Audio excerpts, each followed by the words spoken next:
We have a full house. We do have a full house. We have to share microphones. We have such a full house. We haven't invested enough into the podcast yet. We're getting there. We're getting there.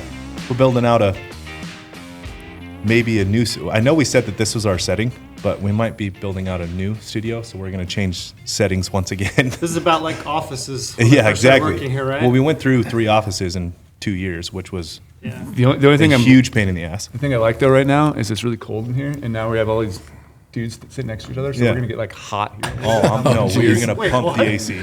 Actually, Paul, can you pump the AC? He's feeling claustrophobic over there. I'm getting a little warm next to a bunch of At least you're not guys. sitting next to Derek. Yeah. You know, we got Derek the space over there. No, but on the podcast today, we have the Apex Next Evolution supplement company. New supplements coming out. Clay Hill's involved, one of my best friends on planet Earth. I met Mike McLean, yeah. McLean through Clay Hill, through hunting. I met Derek through Clay Hill, and these are the Apex guys. You guys have known Clay for a while, right? Quite a while. I met Clay random Astley, remember that? Yeah, at the hotel in Yeah. Loveland. Really? Yeah, I was in a hotel. I went out and did this Colorado Youth Outdoors kind of a seminar thing and talked about Insider. And I got up the next day in the hotel and went down to breakfast. And I look up in the elevator and I see this guy coming down the elevator. He's got a big Go Hunt t-shirt on. And I was like, that's random, you know? Yeah. It was Clay. Always Yeah, repping. Always right. That's why I love Clay. That's right. That's why I love him. Yeah, Guys, except world today. famous, internationally known, and he's wearing Go Hunt. It's the Clay Hill. It's GOHUNT. The Clay Hill. Love Pinnacle. it. Yeah, it is a pinnacle. But yeah, let's give some backstory here to who you guys are. I mean, Derek's here. You give some backstory on Apex and how that came together, and then we'll get into Derek's involvement and what everybody's doing. You want to kind of give the backstory where it all started? This started in 2016. Yeah. The first hunt we ever did together, the first time we ever met. Yeah. Sitting in a field, like waiting for a really big deer to come in for Mike to shoot. And we're just sitting there waiting and talking about what he does for a living and where he came from. And like supplements have always intrigued me, growing up around like the action sports industry of freestyle snowmobiles and all that. So I've always been around Monster. You've jumped a snowmobiler too. I've jumped some. I learned quickly that I wanted to be the guy behind the camera and not in front of it. Well, you were doing all that crazy shit with Barant and who else? When they started doing backflips and all that Jay shit? Quinlan and all those guys, they all grew up in the same area I did in Colorado there. So You guys imagine Clay in the action sports? No, Like not at metal all. militia, snowmobiles Yeah, doing when he just said I that, used to I was have like, the hat wait, all wait, wait. turned up all in the tattooed. front. I literally used to Just watch those tattoos, videos back face in the day. tattoos. Yeah. I was with, I mean, we grew up with all those guys riding snowmobiles, so You are famous. I'm not famous. He's but He's definitely internationally known. famous. Yeah. No, Well, I he was appreciate it, he but I was don't feel like riding it. snowmobiles with these guys, and he was telling me, you got to tell the story when we were driving back from Sonora when you were like, I feel out of control in the air, and Chris was like, yeah, you are. Yeah, I wasn't with Chris on that, but actually, he always tells me, like, I'd see them jump and I'd try to follow in, hit a lip or whatever and jump, and I'd just be full throttle, things going straight over backwards, and I don't get the whole brake gas thing, I guess. I'm just out of control, come to find out. So, yeah, I'm not those guys, but I do know them and grew up with all those people. But Apex started in a field hunting, kind of like all of us, how we all met, I feel like, through the hunting industry, you know. It's brought us all together. And Yeah, it's kind of crazy because one of our other partners that's not here with us right now, Chad, he actually, I didn't draw a tag that year. I didn't get any auction tags or anything, and I didn't know Clay from Adam, and it was just kind of crazy. I called Chad, and he's like, I met this guy, and he's down in Mexico. I don't know a whole lot about him, but I guess he kills big deer. Doyle says good things about him. You got to give him a call. So literally, just randomly, I call Clay. And, we hit it off and went over, killed a freaking smoker deer, 200-inch typical, is freaking gangster. Pretty smoker. Yeah, You're the first I'll client. take one of those. Yeah, first client down. Paid for legal client. Careful with the legal. But it was pretty cool, that we went down there and connections of friend of a friend, and you look forward 7-8 years now and where that relationship has evolved, and now the new business that we've got going on together. It's been kind of a cool journey meeting Lorenzo through this process as well. I always heard about you, but I never had the opportunity to meet you until we were down in Swatch a few years ago, and Yeah, you've got some good relationships in the industry just overall though. I mean, yeah, you came from vitamins and supplement Yeah. industry and all that stuff, but I mean, Kings, we carry Kings because of you. Yeah. Like you put us in touch with him. I mean, you've been around it for a while. Yeah, I've been doing the thing just kind of quietly, always doing my own thing, you know. And in fact, Clay probably hated my guts because I was the worst client. I know I was. Like the first day I show up there, I'm like, listen, bro, I'm from Idaho. DIY. I've been doing this stuff myself. You're the first. I've never used a guide ever in my entire life. Like I wanted him to know that I'm a hunter. I'm not just some guy that's coming out here and doing the thing. And I probably told you driving around the truck a gazillion times. Like it was crazy. And I'm sure And Clay's just probably like, yeah, bullshit, Yeah. bud. I actually just left him in the field the first day. Remember that? yeah, you did. You left me at the Oh, you're a real hunter? Yeah, I'll be back in a while. Just sit here. Maybe he'll walk by you guys. like you did. We like sneak into this spot. And this buck's been hanging out in this area, and so we sneak in and we sit down. We get all holed up and everything, and all of a sudden Clay like taps me on the shoulder. It's like, hey, dude, I'll be back here in just a second. It's just a second. He sneaks back out, goes to the truck. I see him take off. I'll get breakfast. Is that what you went to go do? He went and took a dump, went and got breakfast. He like hung out, had coffee, whatever. love it. It leaves me out there Just trying 3 to see how hours. tough you are. Yeah, Trying to see exactly. if you're a real Idaho boy. Yeah, if you're the real deal, right? And then Derek, you got involved through hunting with Clay too, right? Yeah. So I just retired from the NFL. It was my first fall hunting. 12 years, 10 years. 10 years, yeah. 10 years in the NFL, 8 years with the Broncos, 2 with the Ravens, and then retired a Bronco in 2021 or 2022. And so I was like, over the counter elk hunting in Colorado. Archery was just like, I mean, to be honest, I got my dick drove right to the dirt. It was, Yeah, it's tough, man. It is. It is rough. it was Beetle rough. killer. Trail all that must stuff die Oh over yeah, there. and then my buddy, I met right? Nestor. Yeah. I met Alex Nestor through Luke Cadillo. Yeah. He does the I met Luke in New Zealand. So Oh really? Yeah. Yeah, that's I random. hunted with Luke in New Zealand. So I went to New Zealand way back in the day with Chad Mendez, TJ, Dillashaw, Luke. We all planned a trip down there. I had met Chad through UFC. I've been involved in UFC for a long time, or around it for a long time. Ended up going down there, and Luke was there. So I hunted with Luke a long time ago. So I've known Luke before, before I met Alex Nestor, before I met Derek, any of these guys. No I kidding. met Luke. Yeah. It's a crazy small world. Well, it's It is funny a the way small I world. met Luke. So Luke saw that I just switched over to Hoyt. So I was down at my No Limit Archery shop there in Denver. And he saw that I just got a Hoyt, but he was under the impression that I was just now getting into archery. So he's like, "Hey, why don't you come up to my house and jump on a podcast and shoot? And bring some money with you." And I said, Bring some money. "All right." And we get up there. He's like, "So how long you been shooting?" I was like, "I mean, I shot my first deer at 13 with a bow." And he was like, "Oh."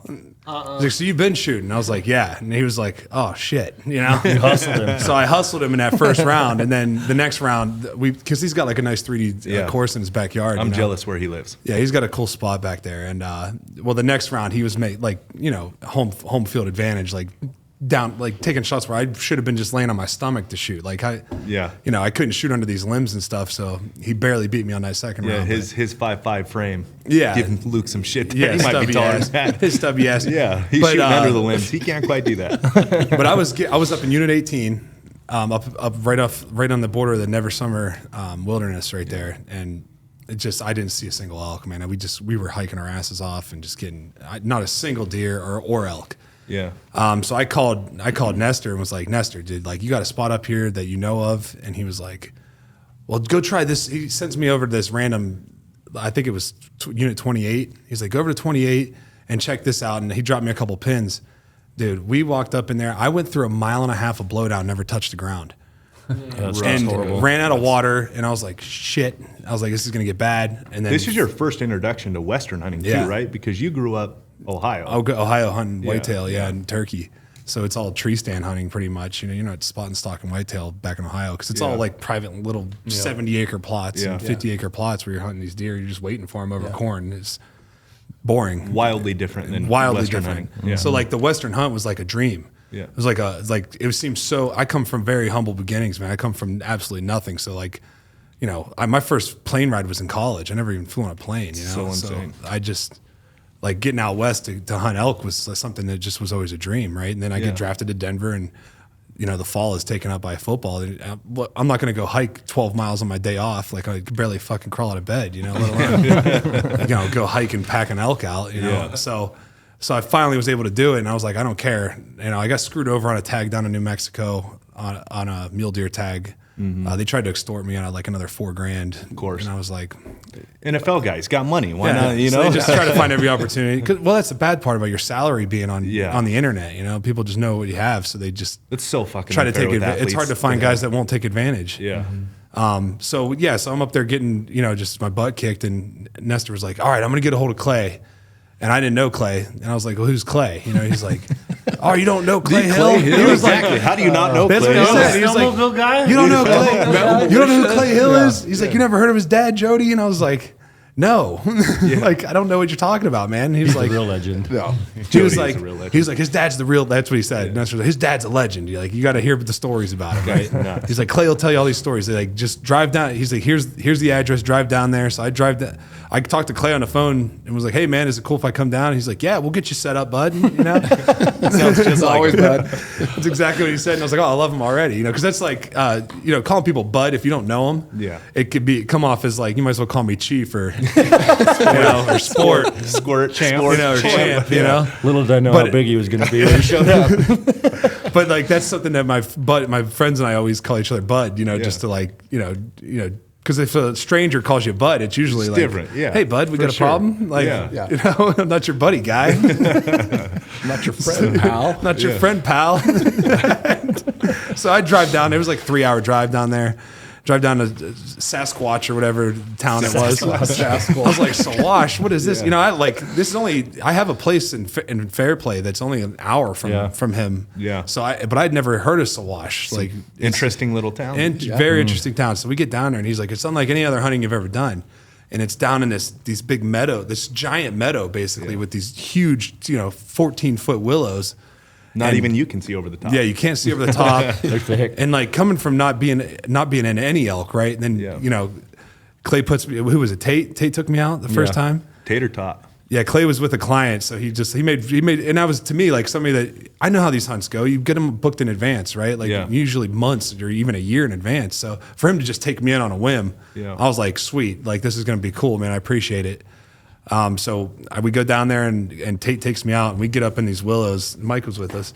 And that's where I met Mike for the first time. And I was like, this guy's awesome with the mustache. Like, I fucking love this guy. Distinguished gentleman. I was like, who is this guy? I love him, because I made like a movie quote and he fucking got it right away. And I was like, yep, my kind of guy. So we hit it off right away. Yeah. And not to mention, he had the apex in this little sketchy looking vial.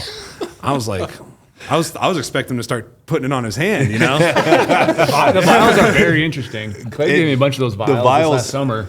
They I was come like, off They're weird. really good for muzzleloader propellant too. Oh Yeah, yeah. they look like they're dual purpose. Yeah. I've kept a bunch of mine after I've used all the samples. Static last free. year. Yeah, static free. But you look really weird when you pull out the vials. Like right. You're like, And it has mixing like up. the writing on it is like, it's not, there's no grabbed real some. I label, still have them in right? my It drawer. looks Really? like somebody Yeah. printed this label off on their computer at home, And I was like, what is that? And he's like, oh, this is a supplement. It's a pre-workout. And I was like, is it good?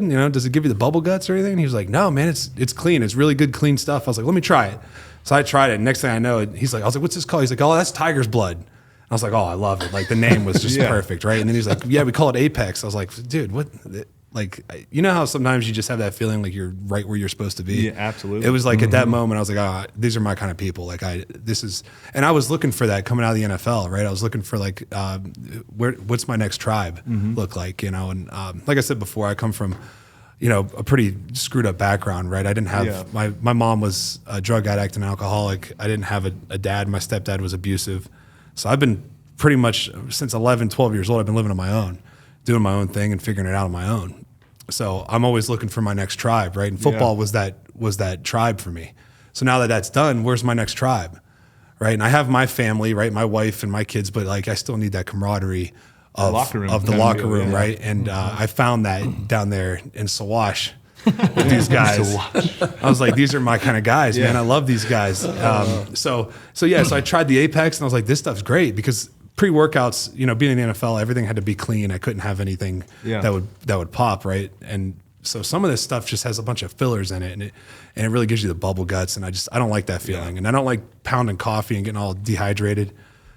So I tried that Apex and I was like, I love it, and I'm all jacked up on Tiger's Blood. Yeah, I'm all wound up on Tiger's Blood. And we go into these willows, right? And we start ripping bugles in these willows, and this huge, the bull you got, that same bull, that one. We're killers. Me and Clay are killers, but don't send us after an animal. Well, I was gonna send one at 90, and Tate was Tate. And after he saw that I could shoot, Tate never seen me shoot yet, so he didn't know if I could. He didn't know what he was getting into. Tate's he's a skeptic. He's like, this guy's in the NFL. He doesn't know what the fuck he's doing. He can't shoot. So I understand why he didn't let me take that. He didn't want me to take that shot, but I was going to send one at 90. Like, I'll send it. I can hit him at 90. I know I can. Shoot. And I'm pulling 33 inches on my draw. Yeah, that was going to be my question. I could send on your bow? 33-inch draw, 80-pound pull. I mean, I could send a butter knife and it's going to penetrate. So it's pretty 33-inch draw. It's pretty wild. His bow selection is very limited. Yeah, very limited. Yeah. Well, I can't hunt in blinds because I can't I can't go to full draw. Yeah. I Just had for that, clarity, how big are you? I'm 6'6", 280. Yeah.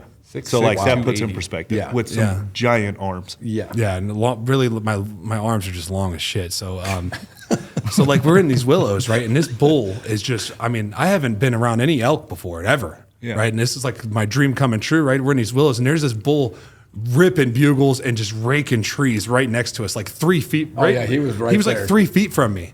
And I was like, this is fucking awesome. I was losing my mind. I loved it. I was like in heaven. But I couldn't get a shot on him in there close. So, because it's just like, if anybody knows how thick it is, you can't even see the bull. All I could do is hear him. Yeah. And I could feel the ground moving beneath me as he's, walking around. So we're going through the creek, out of the creek, and back into the creek. Yeah. I mean, crawling around, doing everything we can, trying to get close on this bull because he was just keeping. Didn't we get stuck in the middle of the creek when the elk turned back on us? So we were like waist deep. If I could, we're like waist deep in a creek, just standing there. And they the all bulls came just up the staring at creek, us. Tate's probably calling like he always does, just freezing him out in the middle of the road. Tate was the only one that wasn't in the water. Tate was the only one. Derek and I are like knee deep. Well, I was balls deep. He was knees deep, in the water. So it was funny though, man. And like I said, we got a couple opportunities on him. There was a big club bull, goofy looking. Oh, that was cool. I remember He had a really bull. nice right side, but his left side was like this crazy looking club. Yeah, and I could have, I could have slung one at him, 4 or 5 different times, but I just was. I saw that big one. I saw that big. What do you measure? Straight 6. He was a great bull. I don't know. Like Did you measure 320s, like probably 320s? Yeah, He's a stud but bull. for Great me, bull. Yeah. 330s. 330s maybe. I think he was like a They're all the And same. he had those pretty white tips, man. He Trail just doesn't like this right now, but they're all the same. Yeah, he was a I beautiful, don't care. beautiful. Yeah. I would say he's 330 anyway. He's a great bull. he was just north of that. Yeah, he was a beautiful bull, man. I won't really talk wanted about that the one, score, but but- that would have been I a know great it, first bull. But it exactly. worked out great because I ended up going that next week. I went down to Unit 34 in New Mexico and connected with a big 315, 320 inch 5x. Yeah. Really cool. Dark horn. Great film on it too. And by it was the way. perfect film. And I worked my butt off for that one too. That was 5 days, 60 miles. And that's the one thing. That's the other thing is when I go hunting with a guide, it's because I don't have the time to put in the scouting, right? I have like other obligations that I can't just like go. I can't go scout for a month before season and figure out where the elk are bedded up and where they're kind of moving and where they're wallowing. I don't have time for that. Yeah. I just can't. Like my wife, I'll be divorced. She'll lose her mind. I have a 3-year-old daughter and a 15-year-old daughter, so it's like I get 30 days out of the year to hunt, so I got to capitalize on it. And if I got to pay a little extra for a guide, whatever. And whenever you and you're new to it. You know what I mean? It's like and I'm just figuring it out, right? Yeah. And I did a DIY my first time going out. I did it the right way. I didn't want to just walk out, and shoot an elk, right? I wanted to go hunt. I love, because to me it's not always about the kill. Like that is the ultimate goal, right? It's like, but you fail more than you succeed, right? I played defensive line. If you think I played 10 years in the NFL, 60 snaps a game, 17 games a season, I had 200 starts and only 36 sacks. So think about how many pass plays I was in where I didn't get a sack. Yeah. Right? Yeah. So I fail. I know what it feels like to fail more than you succeed, but it's about the journey getting there, right? It's a setup. Like, did I learn from this one? Okay, I didn't get him on this. I didn't beat the offensive lineman on this rush.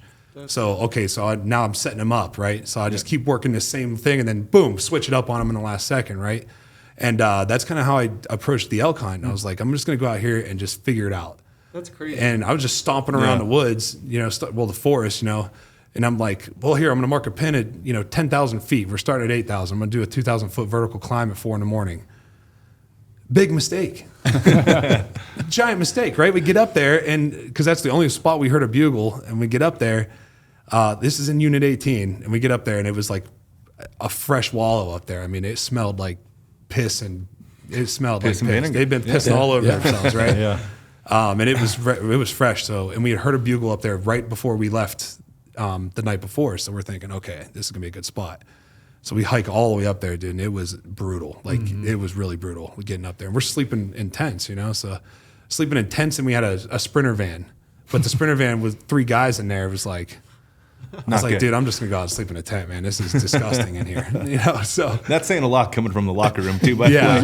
yeah. And I was sleeping. That van was pretty sweet though. You guys had that pimped out. Pretty it good. was pretty good setup. But after because I was gonna build one of those vans out. I had bought one of those Sprinters, the longer ones, and I was gonna build it out for a base camp. But I was like, after driving it around, I was like, man, this thing sucks. Like driving it sucks.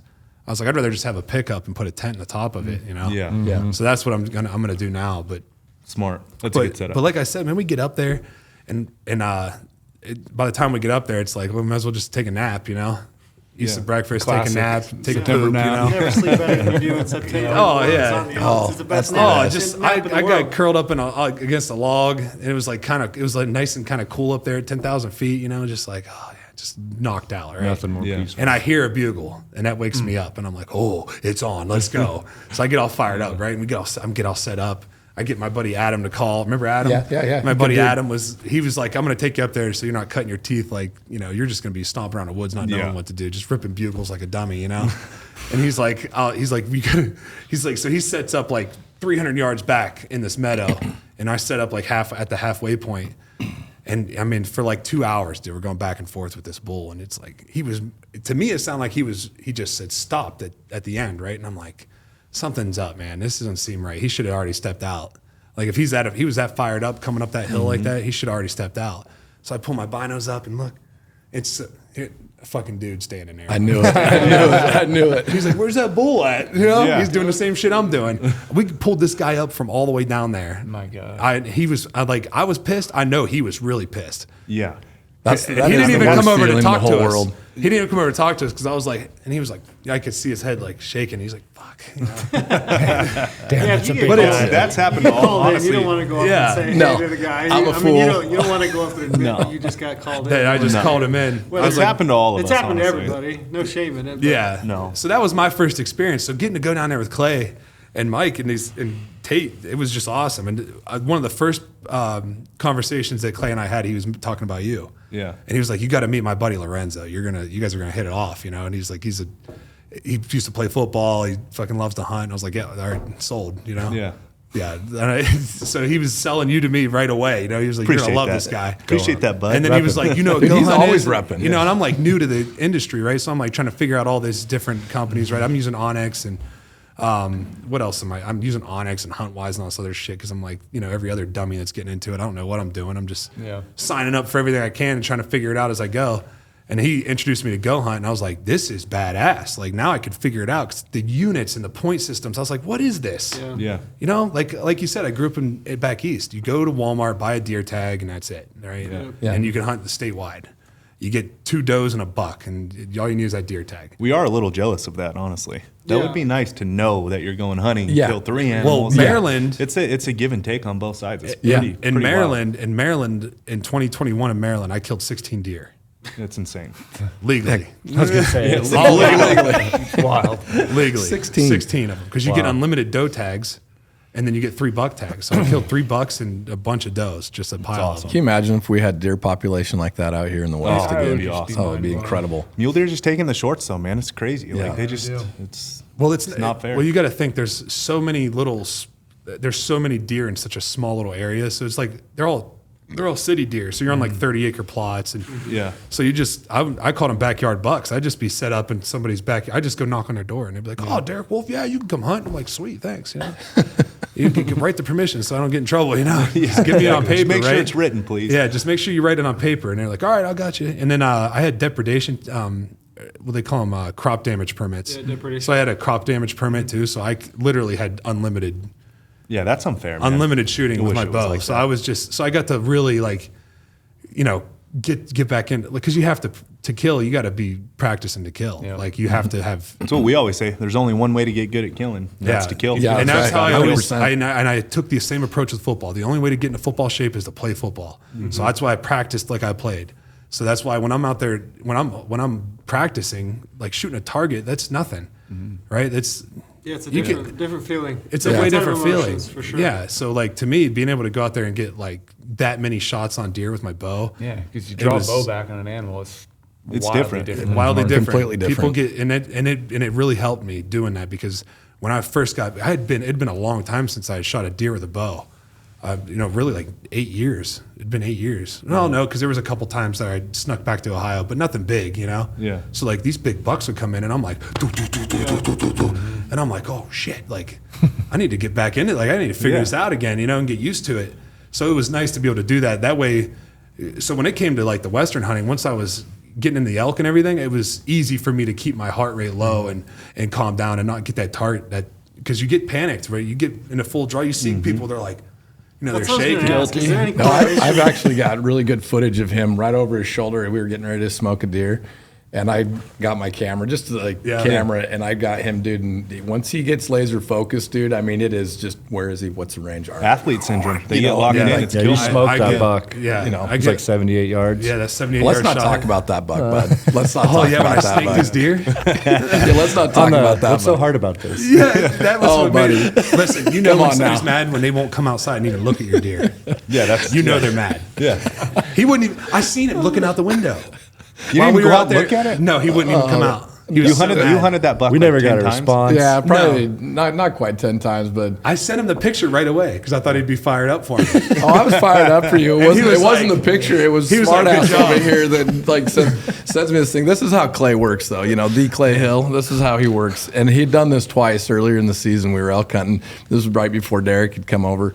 We had another group of guys that had come in, and it was a little bit of a struggle. They were older gentlemen, kind of had a hard time keeping up, you know, with the elk and stuff. And Tate and I were struggling, kind of get these guys killed. And then Tate had to leave for a rodeo, and my son had a baseball tournament, and so Clay came back. And I think he was actually with you, that's why he wasn't there Yeah. the first part of the week or whatever. And Clay Well, that's comes when we back. first met. Yep. And I kid you not, I am halfway to Denver to go get on an airplane. The sun is barely up, and I get a text message from Clay that says, guys, what's so hard about this? And it's a little video of him and the client that I just spent 5 days with, you know. A double. And Got his cow and the within bull. like 10 minutes, they kill a cow and the bull in 10 minutes, and he sends that out, right? And this was before you come over. Yeah. So the backstory on that was that he said that, and then he was just such a punk ass when he was, you know, texting back and talking shit. forth. And I was like, come on, dude. So then when you smoke my deer, and I get, was that Smoked him, so dude. hard? First time we hunted it. Yeah, First time. First time. day. First In like day. the first 5 minutes, you know. Well, it was that. The crazy thing is that I went on just a crazy streak there for 10 days. And 10 days, I killed my first bull. I killed a double drop time mule deer up in Wyoming, and then I drove straight down. Yeah, that was a cool deer, too. So I killed. So it's crazy because I did the elk, and then my wife threw me a big retirement party. So we just like got hammered, you know, and had a great time, partied, and you know, celebrated my retirement. And then the next day. I drove straight up to Wyoming. And one day tagged out up there, and they're like, "You are the luckiest." I just stalked this double drop time muley on the train tracks. I just stayed behind the train tracks and like used that hump as because he kept stopping and setup. looking like, "What the hell's going on?" You know. And I finally got a 50-yard broadside shot on him, and bow, hammered him. He piled up like 60 yards. You know, That was he a cool deer. So then I drove. I called Clay and I was like, "Hey, we got what 2 days left on this tag?" I said, "I'm coming down, bud." And he was like, "All right, let's go." He's like, I'm free. He's like, I'm taking. He's like, Lorenzo's here right now, and I was like, perfect. I was like, because I wanted to come meet you so Yeah. bad because he'd been talking about you, you know. So I was like, I got to come meet Lorenzo. Yeah. Were you down there at that Yeah, time? I hunt antelope out there every year. Yeah, He you killed know, two Clay, giant antelope and my Oh, and that's my right. Heath bull. was out there as well. Clay, Cleanup crew. So you got snaked, and then you He got snaked. snaked. Yeah, I got snaked. And somehow I'm always in the Please middle of don't this snaking. Clay's always in the middle of the snake. Whole snake But- eyes over there. Hey, is this completely orchestrated? Oh, Or yeah. you just like up above pulling strings? Get tired of them messing around, you There know? go. Oh, It was man. funny, man. So and like I said, in 10 days. So I drive down there. Lorenzo's like, I got to go to the airport. And he's got these 2 giant antelope and a giant bull elk. And I'm like, dude, that's my bull. This is a good week. This is a really But good I didn't. week. It's what I don't give. You know, I'm just as, like, that's the one thing about me is like, even when I played, if Von Miller and I played next to each other for 8 years, and I did a lot of setting up for him. Yeah. So I would set him up for sacks, and if he got the sack, I felt like we got the sack. You know. You did, yeah. So it was like that's kind of how it felt. You know, out of 136 sacks, only 6 of them I wasn't involved in. Really? Yeah. So, Holy shit. That's, Wow, that's actually awesome. pretty incredible. Yeah. Yeah. So there was only 6 sacks between the 2 of us that I wasn't involved in. So 136 sacks between us in 8 years. I mean, it's pretty impressive. Well, there's a for reason you duo. won the Super Bowl. Yeah, we dominated. There's a pretty clear reason. Yeah, we dominated that Super Bowl too. It was fun, but Still one of my favorite scenes of all time I've ever witnessed is when you drove Cam Newton right. I into drove him. Dude, it's a late hit for sure. Do you guys remember that Super Bowl? Oh, yeah. Well, and he got so Oh, pissed. he was like just Well, throwing dude, his before the hands. game, he's running around on our sideline with these gold shoes on. I said, "Bud, it's gonna be a long day. Like, it's gonna be a real long day because your love that right you called him tackle, Bud. your right Hey, tackle Bud. was on our practice squad, and he's trash. So Vaughn's gonna just destroy this guy. And every Yeah. time this guy's right heel was up, I knew it was a pass because he would lift his right heel so he could get his kick step in. Yeah. I was like, oh, it's pass. looking at all So the me little and so details. Vaughn and I just had like hand signals already set up that we'd been using for years. Little hand signals that we would give each other, like I'm going to shoot the gap, wrap around, right? And we were just, I ran up and grabbed him by his jersey one time. Vaughn just ran right by him, sack fumble, touchdown for us. Like That was, you guys whooped the shit out of you know, him. we just dominated him. Vaughn got the MVP. It was perfect, right? We just dominated.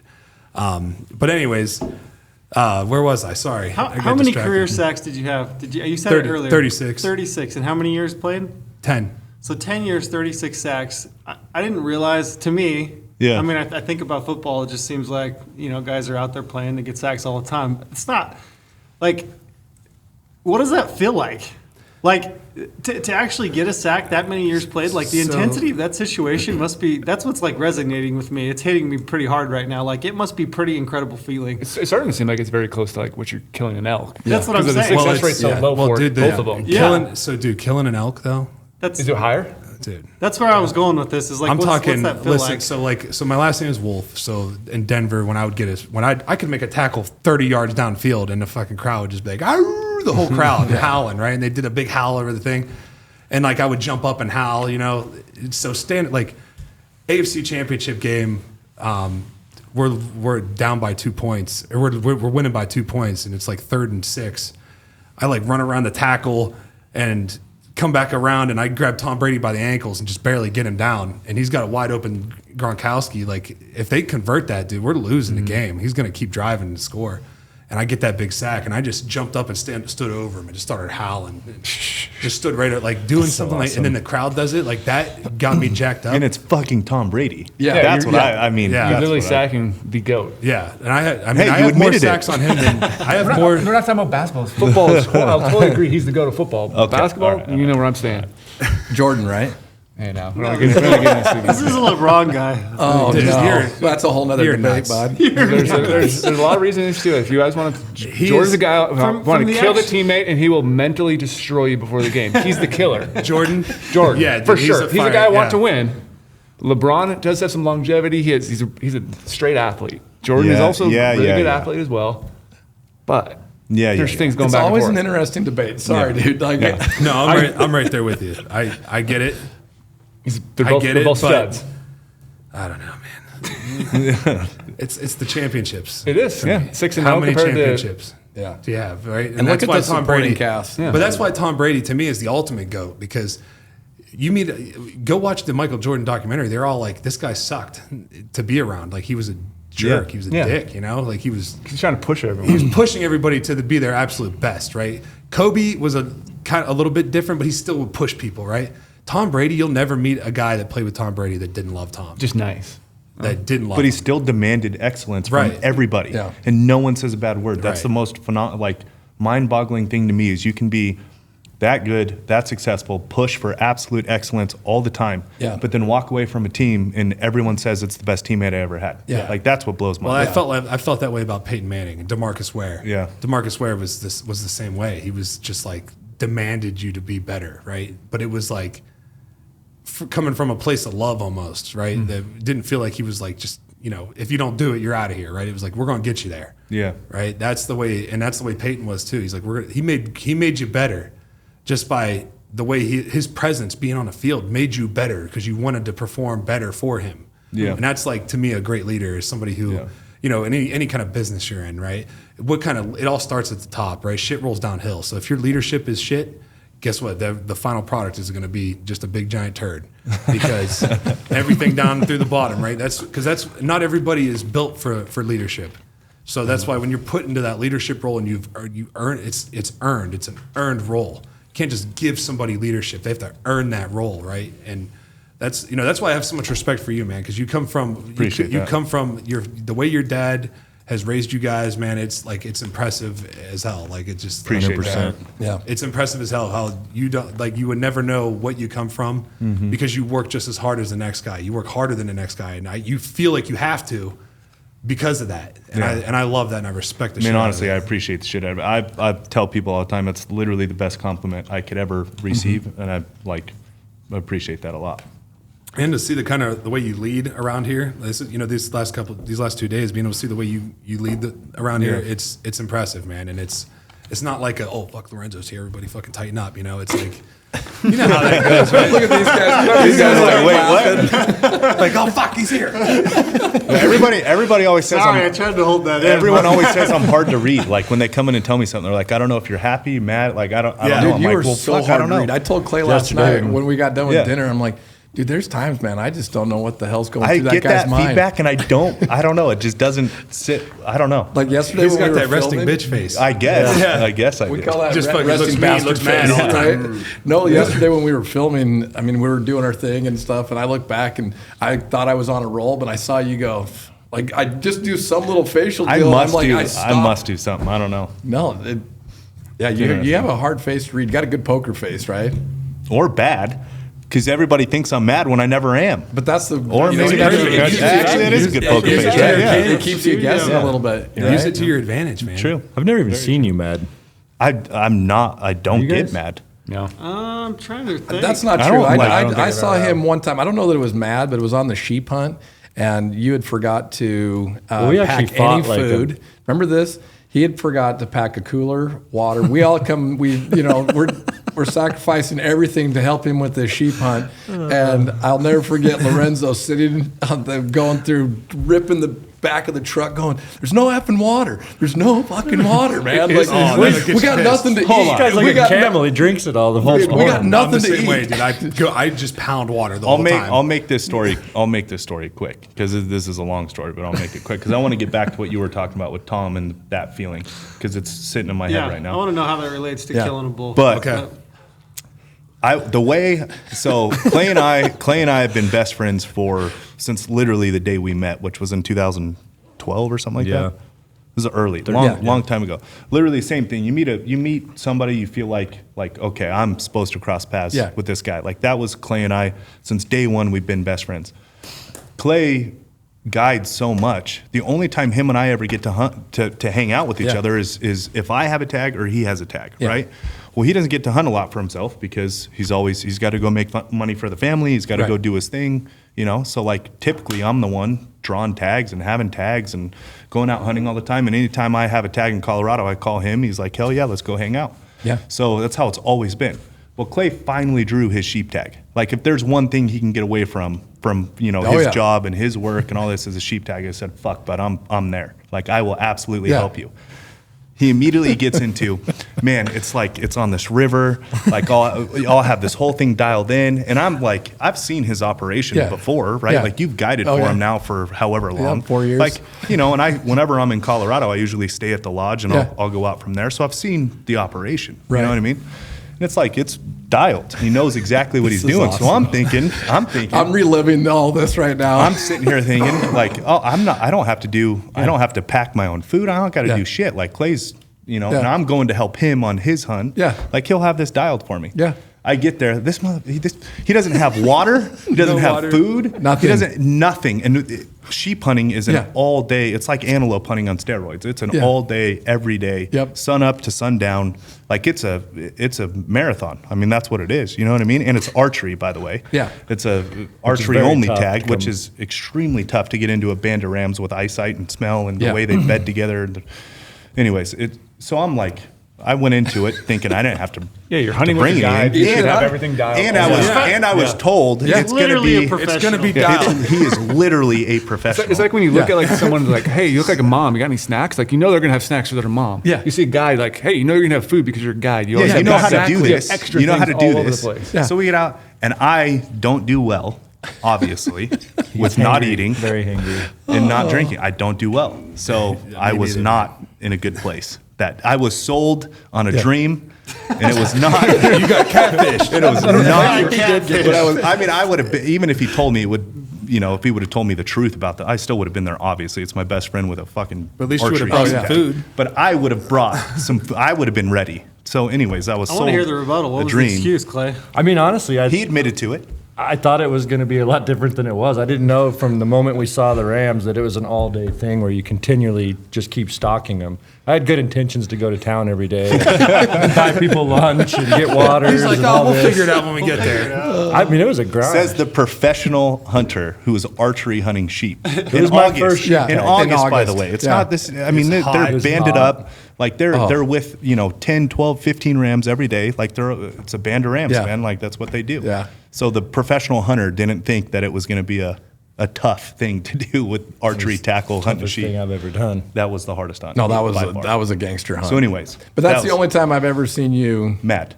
And I don't know that it was mad, but it was definitely hangry. Yeah. You were on that verge. I was mad at Clay. I Yeah. mean, when you're best friends, you know. Dude, you guys I was mad pushed at me Clay. to a whole different level though during that thing. I almost made that you one day puke. when we got shot at by that lady. that was crazy. He was dude. pushing me up the mountain, and I was literally like, "Fuck you, dude! I'm done. Like, I'm going back to the truck." Dude, and Lorenzo Get was like, your ass up here. He was coaching me to the I top. tapped into my inner was like the Ken fifth Haynes, stock that day. Goggins, you know. Oh, and yeah. I'm like running up this hill because we finally have these sheep coming around where we need them for archery tackle. And I'm like, you are not fucking giving up. Like, we're running I up. was We spent, will dude. make it. Like, we got to go. We will make it. And he's like, I'm not going to make it. I was dehydrated. I was hungry. I had totally Right. forgot about that when that lady Gave came all out and Lorenzo did shit. that. I I was totally out of forgot. Apex. I mean, it was a We bad were out of situation. Apex. That was the problem. That's another one of my favorites. Though is like we were all down there. Remember, we'd go Yeah. when we finally did get some food. We'd go to the little the campsite. one out of 11 days. Yeah. The one day out of 11 we days. had a little bit of food, and we're like sharing a bag of jerky that we found under the seat or something. You know, we're all sitting around, and Lorenzo, everybody's kind of just sitting there, and he goes and grabs one of the conkers. Yeah. And First all of a time I sudden- had it. Yeah, he comes back, and all of a sudden he's just like, "Let's go!" And I'm not kidding you. It was like watching the Incredible Hulk all of a sudden just come to life. Man, Bruce Banner went to the Hulk like Dude, that. You know, that exact moment when you drank that and you changed like a 180 in your Yeah. attitude, he turned around in an area the sheep weren't even supposed to be in. He's like, "Oh, got Glass 10 them all rams." up. Yeah. the ram we're trying to shoot. The ram we were trying to Yeah. kill, it was literally like meant to be. I was like, right there. holy crap! I love this shit. This is good. This is good shit. anyways, So yeah, getting back to Tom Brady here, because Yeah. that's my go. So when you sacked him, you were going somewhere with that. Yeah, so I actually had more sacks on him than any other quarterback. So it's Really? like 7. I think I sacked him 7 times. Did you ever text Oh, him and shit. just remind him? oh, did you see his Instagram retirement post? Yeah, That was pretty good. Yeah, that was pretty good. Well, that sack was that same season. That was 2016. And it was so Vaughn wasn't supposed to drop. He was supposed to rush, and he dropped. So the tackle and the guard tried to block me, and I took the guard and threw him over the tackle's legs, and then the tackle tried to grab me, and I threw him over the guard that had fell, and then I grabbed Tom by the jersey, and his jersey slid. He kind of flung forward and fell backwards, and he was almost going to get out of it, and I let go of it, and then I bear crawled and double teamed his legs, you know, and just double legged him. Yeah. And I got him there, and it was snowing, and I had the flu real bad. I mean, I was like fucked up from the flu. I was really sick. I was sleeping in my pads before the game, like in the training room, shit. just sleeping on the table. And they came and like slapped me in the face, wake me up. Went out there, you know, take some smelling salts and let's go. And that's kind of how it went. But I ended up getting a big sack in that one, and that was a huge moment of the game. It was a fourth quarter sack that we needed bad. Yeah, it's when you stopped him with wide open Gronkowski. Game would have been completely different. Yeah. And I mean, getting that feeling, right? it's like short lived. It's like boom, and the next play, right? Let's get to the next play. I run off the field and it's over, right? But that elk, my first elk, man, like in the work that I had to put in to get to that moment, all the different failed opportunities, all the herd bulls that I tried to get in on, and satellites were coming around and just chasing him and his cows off, taking my shoes off and putting stocks on by myself and telling the camera guy to, fuck off, I'm going by myself, And he's like, well, what? You're paying me to do this, man. Like, I'm like, I don't care. Are we doing a show that's here? what it is. I get locked in. I have crazy ADHD, so like, when I get hyper focused on something, I just won't stop until I get it. Like it's almost like a curse because, my wife hates it because she's like, you're supposed to be home 5 days ago. What are you doing? And I'm like, I can't Locked stop. in. Like, I'm locked in. I can't stop. Because it just drives me crazy if I can't do it. But I taking my shoes off in the wet, walking through the wet stuff to keep my sound down, getting up into the herd and having that big 360 inch bull right there. But there's a spike that's just staring at me, and I can't get a shot off because I can't move. And then you hear him bark, and then the whole herd just like almost stampedes you, getting out of there. And it's like all those failed opportunities, day in, day out. The 60 miles. Finally, we got caught in a rainstorm without our rain gear because that morning it was like 80 degrees. And I was like, fuck this rain gear. I'm taking it out of my bag. I need more water, Yeah. It's like I need to be able to carry more water. So I took that rain gear out of my bag. And that was a huge mistake because we get up on this mountain and it starts raining. And we're like, oh, let's just hang out on a tree for a little while. Yeah, and then here comes the lightning, dude. And we're at like 9,500 feet, and the lightning is just all around us. And we're like, let's get the hell out. We just out of there, right? We just it was all downhill to get down, and it was just mud and wet grass, and we just slipped all the way down. And then my stuff was soaked, and that's day 4. Stuff was soaked. Next morning, just putting my foot back in there, and my clothes are all sweated out, so I put them same wet clothes back on. I didn't care. That's why the sleeves were all cut off in those pictures, because I just cut the sleeves off of them and was like, let's go.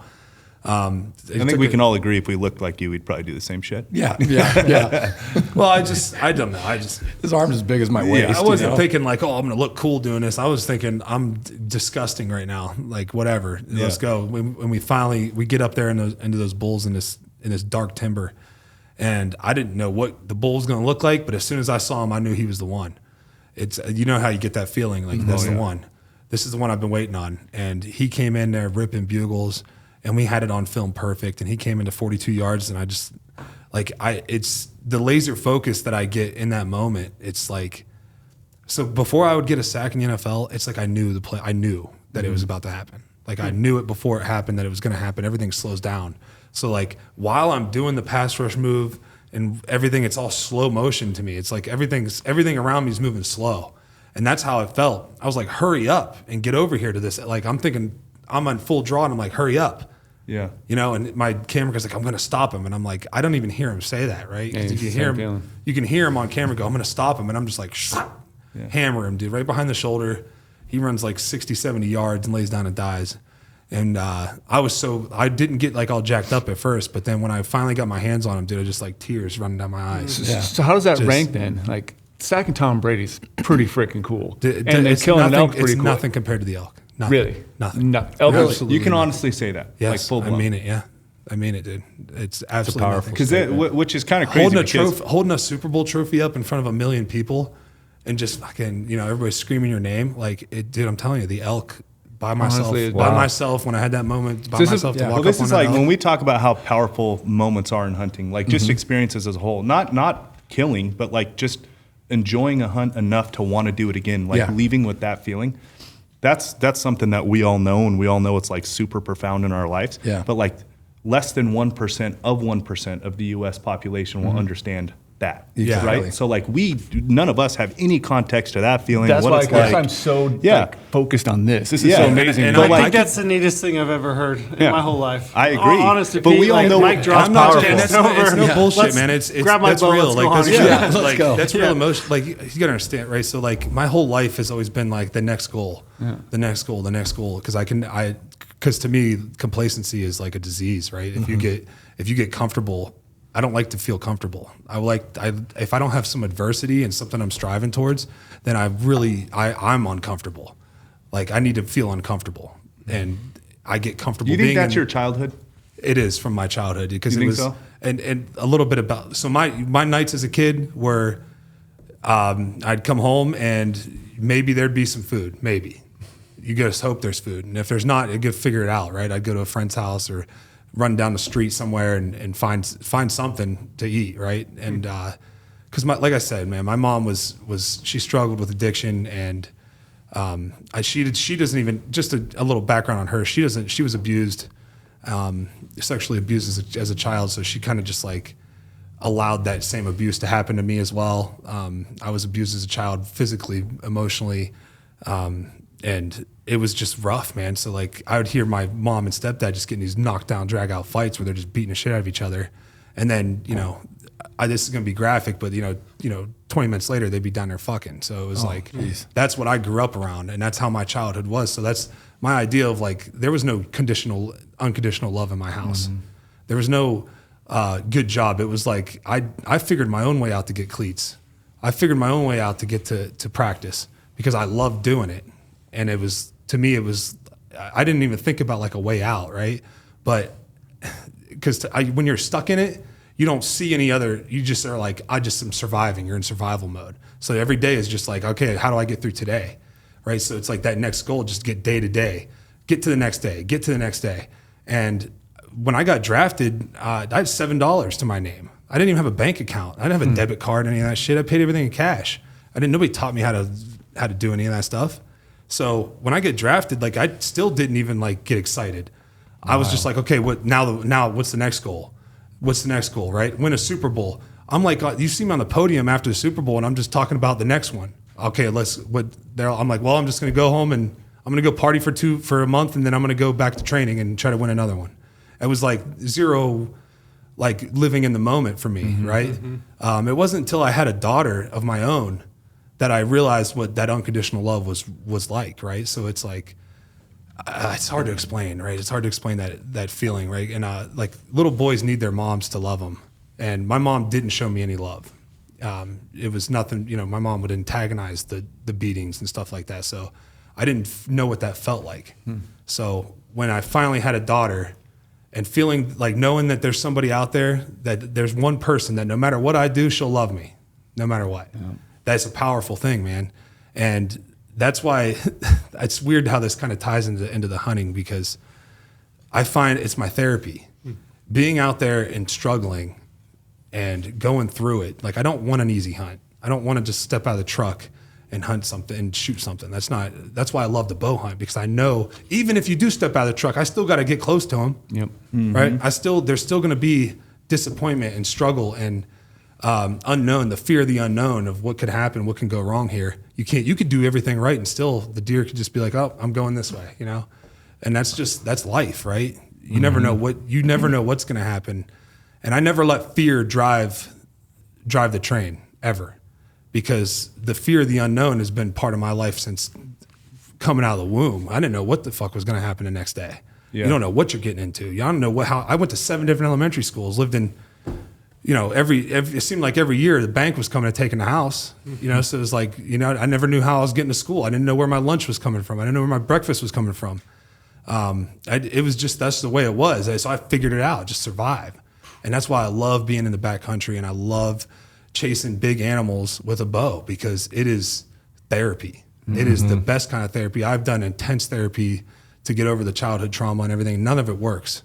Getting in the mountains. But getting in the mountains and being out there with my own thoughts and struggling and then striving for something, that's what does it for me.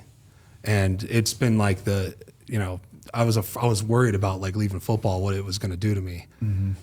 Because that adrenaline, you need the adrenaline, and you need the constant like driver, what's driving me every day, what's pushing me, what's my reason, what's my why, right? Why do I get up, right? And even when I'm in so I just did a mountain lion hunt that I was on Tucker Carlson and shit for it. Everyone's heard that one. It was one, wild, right? But that hunt was like one of the most physically. I've been through some tough training camps where I had like full body cramps and shit like that.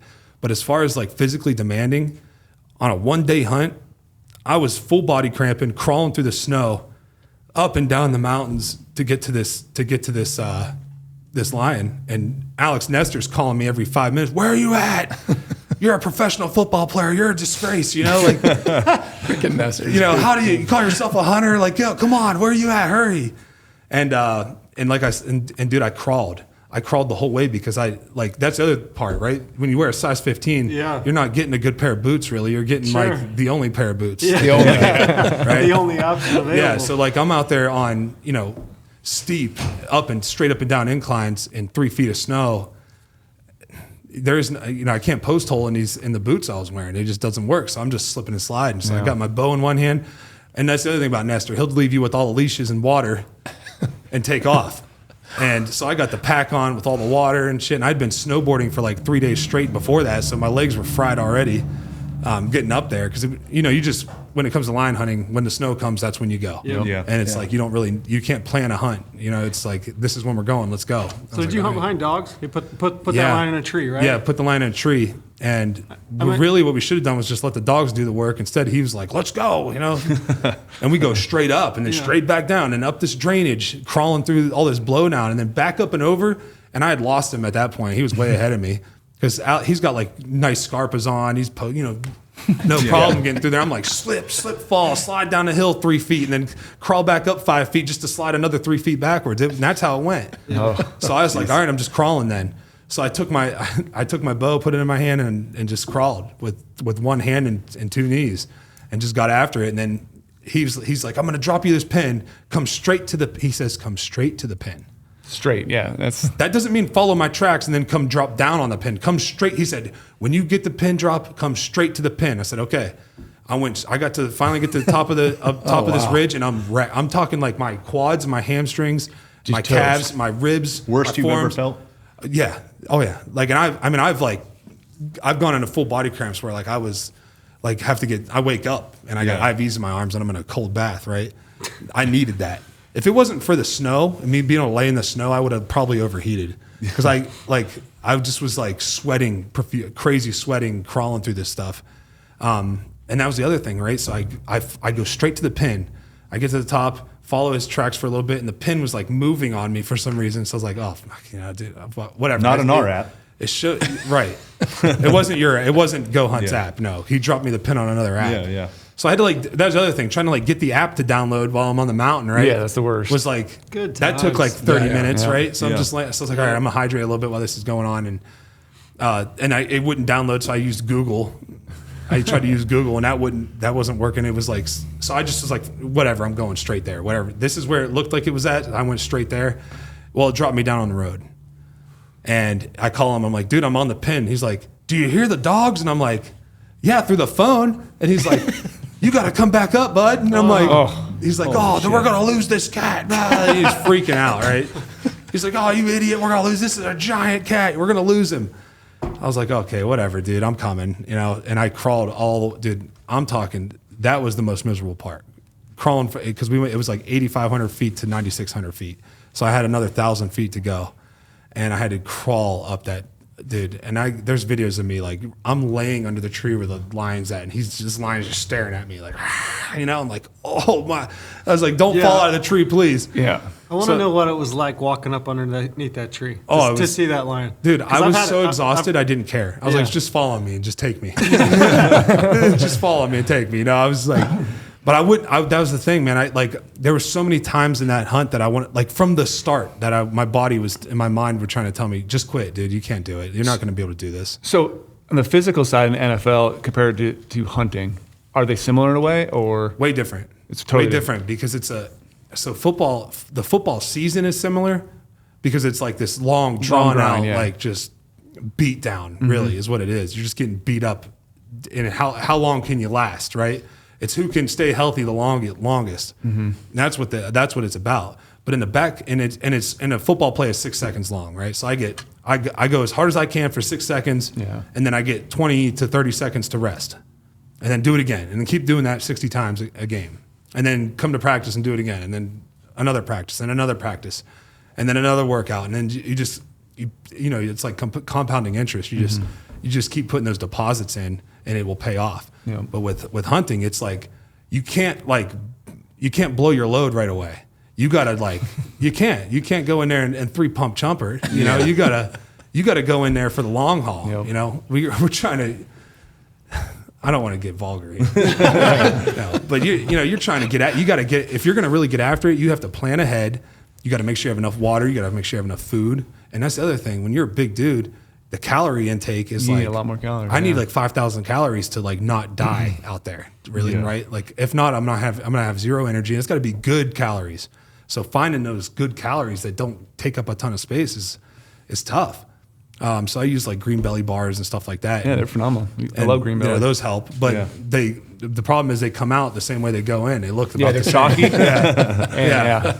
And it makes your mouth dry. And I know the feeling. But they take 1,000 calories and make it this big, right? And it's like, it's impressive. Yeah. So that works, but still, and then at night you're just eating a peak meal, and that peak meal in the morning is going. It comes out. The biscuits and gravy don't look great, And those are what 2,000 calories or something like that. So, I'd do a peak meal in the morning, Green Belly in the middle of the day, a peak meal at night, and that kind of got me through the backcountry stuff. But when I was on that elk hunt in New Mexico, it was a little bit different because we actually had we had a camp cook. Mm-hmm. So you don't really eat any breakfast. You eat like a honey bun in the morning, and it's like, this isn't doing it for me. Yeah. So in the middle of the day, it's like, okay, Green Belly, and then at night, then you actually get some good food. But the problem is you spend the first half of your morning, taking 3 or 4 dumps because that's just the way it goes, man. Like, You get monkey butt, and it's no fun. Yeah, you don't want to be up there, like growling in your stomach, and so it was a little bit different in New Mexico, but it was still nice. And but like I said, man, the hunting has been just such a good transition for me out of football. It's been perfect for me, and that's why I'm actually taking the initiative now to work with guys like Chad Conley with 50 for the Fallen. We're working with the Green Bay Packers strength coach there's a lot of guys that we relate to. The reason why we relate to veterans so well is because it's the adrenaline sport, right? Mm-hmm. I know their adrenaline is a little bit different than ours, but it's all perspective. Your adrenaline's really high and then it's really low, really high, really low, really high, really low. So you're getting these high adrenaline spikes, and then they dump, and then back up, and then dump, and it's hard to stay even through all that, right? So when you're done and those are gone, you're like searching like you're lost, right? You're just looking for that up and down in that adversity that you need, right? Mm-hmm. And that's why veterans and football players, when they come out of that are like so connected, and we can kind of relate in that way. I know they're fighting for their life, right? They're getting bullets shot at them. It's a little bit different, but like I said, it's all perspective. Yeah. And that's why I feel like I have like such a platform here that I can help, and I can kind of bring awareness to it. And we're gonna do a lot of stuff to help football players and help veterans and kind of get us all together and create that camaraderie and put us in those environments where we can get those adrenaline spikes. And, and it is a huge dump when you shoot an elk. You just want to lay down and go exhausted. You want to lay down. Yeah, your legs are shaking. There's nothing like it. And that's when the work just begins. Yeah, exactly. That's my problem with elk. Yeah. The pack out, right? And like, true. Something about it, man, I just love it. Like I love putting 160 pounds on my back and trying to get out of there, right? Because it is an absolute struggle. But and that's the other thing, if you let somebody carry your pack, man, you might as well, I'm not hunting with you anymore. Right? Like, you can't let somebody else carry your pack. You gotta, you can come get my bow, but you ain't taking this pack off me. Like, you can come get my bow and maybe the skull, but that's about it. I'm carrying this meat that out suffering. here. That's mine. This is mine. I want to, and there's nothing like getting to the tailgate of a truck and just best feeling. There's nothing like that. And knowing that, like, finally I'm here, right? Like 5 miles later, my feet are all burnt red and I got blisters all over it, and like it's the best feeling. Yeah, there's nothing like it, man. It's the accomplishment the feeling of accomplishment is just it's unmatched. It really. That's why whenever we talk about you're just getting sacks in a Super Bowl, like I watched as a kid, right? When I was 7 years old, I watched Reggie White run around the field with the Green Bay Packers with his. And that's why I said, I was like, I want to put a Super Bowl championship T-shirt over my pads and run around the field with a Lombardi trophy. I got to do that, but listen, ever since I started hunting as a kid, killing an elk with my bow was the goal, was the dream, and nothing compared to that. I'm telling you, getting a sack in the Super Bowl, winning the Super Bowl, running around the field with that shirt on, it didn't compare to walking up on that elk and put my hands on him. I'm telling you, dude, I was like a baby, just tears running down my eyes. Which is really cool to me because more people have the opportunity to experience that elk thing. So they're going to get that rush. Everybody can. Yeah. Where Anybody that can do NFL it. side is so rare. But like Yeah. you're saying right now, that is such a special moment. That means hunting is just that much more powerful and changes people's lives. Yeah. Well, the like literally primal, daily. so like that's the other thing. I've talked to Clay about this. That it's like a calling. Like when I've been out of the backwoods for too long, I get this. It's like I'm getting a calling, and it sounds so like cliche, right? But it's like something is calling me. I don't know if it's like my Viking ancestors or what. Like I did the DNA testing, and I've done some EMDR training, which is like light therapy, and it takes you into like past lives and stuff like that, which is crazy and interesting to me. And going back in these past lives, I go back to like these Viking times where I'm like this Viking warrior and I'm like on missions to hunt. Like my goal is to hunt. And that's where sports come from. Sports all come from training to hunt. That's where they come from. It was just a bunch of dudes like, hey, what can we do for fun to like get ready for hunts, you know? Yeah. Because that's what it was all about. That's how they fed their entire tribes. You know, Sport. It was all sport. So they created sports to get ready for hunts and to test your manhood to see if you were ready. Yeah. And to me, that's what it's all about, man. It's like this primal, like bringing me right back and grounding me and making me feel like I'm at home, right? And that's where I feel at home is back there in the woods. You say it sounds cliche, but I guarantee you, everybody sitting at the table and anybody that's listening that's ever hunted before, I guarantee you they relate because they feel the same way. I mean, as you're talking, I mean, you're doing my heart good because I feel the exact same way. I Right. mean, I feel the exact same feelings when I'm in the woods. You know, so I totally get it. I totally relate, and I think. I mean, Absolutely. It's, Yeah. There's almost something spiritual about, just you know, there. and It really connecting is. with Mother Nature, you know. Well, it's and- like, you know, it doesn't matter who your God is. You'll Yeah. never be closer to him than when you're out there hunting. That's right. That's like, The vulnerability I don't care who it is is, but you'll just- be the closest to him during that Yep. that time out there. Yep, Yep. I agree.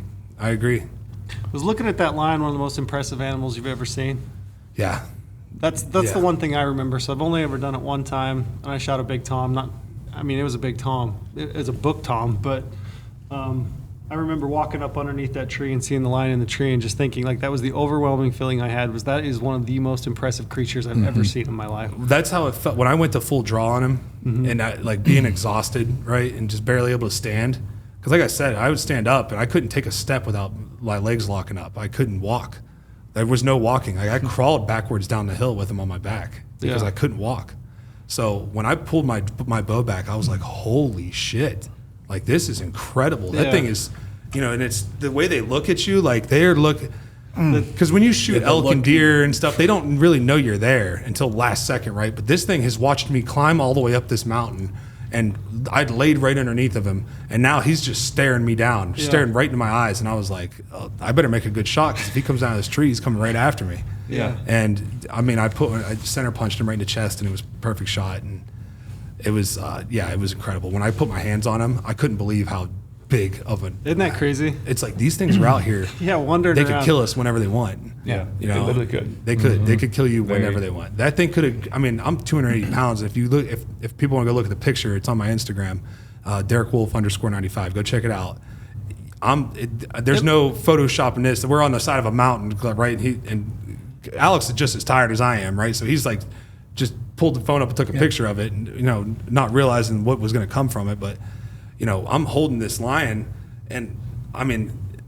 It made you look little, man. Dude, I mean, that's I hard was to gonna do. say, guys I mean- that run a lot of lions. I mean, they'll say that 100, you know, that a giant cat, 170 pounds, 175 Well, this thing was pounds. 173 pounds. I was gutted. I was gonna say that cat looked every bit of it. I mean, that's one of the biggest cats I think I've ever seen. 8.5 feet long. We measured him out at 8.5 that was feet. a big To make lion. Derek look small, Yeah. that's a Yeah. big animal. Just knowing how big you are and how small that thing made you look. When I grabbed the Big first old thing I pumpkin grabbed head. on him because I shot him and then I just like fell down, right? Yeah. And then Alex like takes off running down the hill. He's like, "Don't let the dogs go yet. Now keep them leashed up." I'm like, "All right." And he runs You're down like, there. "All He's good." like, you know, if anybody's move. ever hunted with Alex, this dude is hilarious. Like he's awful. He's very high strung. He's and high strung. Has no patience for No the people with patience. him. No patience. But like you were talking about Lorenzo coaching you. He was doing the same thing. He's, come on, one more push, you got it. And I'm like, I know, call you out. I know, I got it. Yo, he'll call you out, and I'm cool with that. Like, sometimes you need it, right? You need a little kick in the ass to keep going. And like I said, I just slid down there to him. I got the leashes on the dogs, and I let the dogs run down there to him. Or I got the leashes off the dogs and let the dogs run down there to him. He's like, we got a big Tom down here, buddy. You know, he's huge. Wait till you see him. You know, he's freaking out. He was so fired up. And then I get down there, and the first thing I did was grab him by the paws.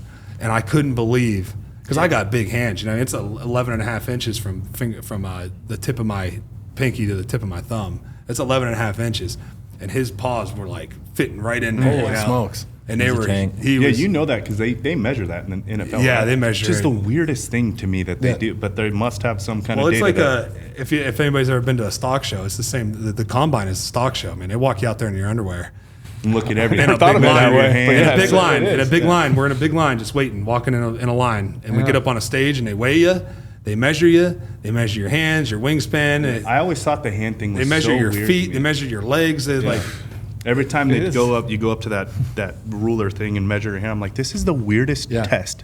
But like they must have some data that shows it's for something. it's weird, man. And then they do like the medical test at the combine are even stranger because they lay you on a table and there's like every team that's interested in you, their doctors are in there. So their orthopedic surgeon doctors are in there, and they're all just like moving you around. Like there's one guy on my arm, another guy on my left arm, a guy on my knee, like checking my knees and my ankles. And it's like they're just taking turns checking it, you know. And it's like, this is wild. Like for an hour, you're just laying there getting because you're just a piece of machenery, man. You're You're an investment. yeah.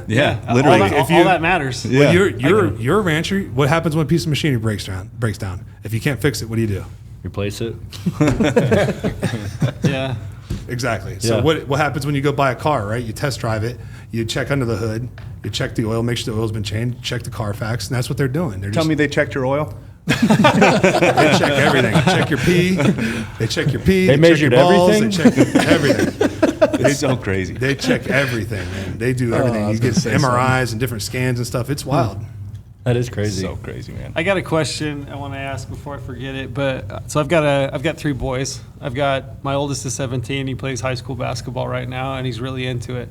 But I would be interested from your perspective, somebody who's played sports at the highest level possible. What's the best piece of coaching advice you've ever been given? If you can. That's a great question. Oh, the best. I mean, I've had some really good coaches, man. But the best piece of advice I got from a coach was that don't sacrifice what you want most for what you want right now.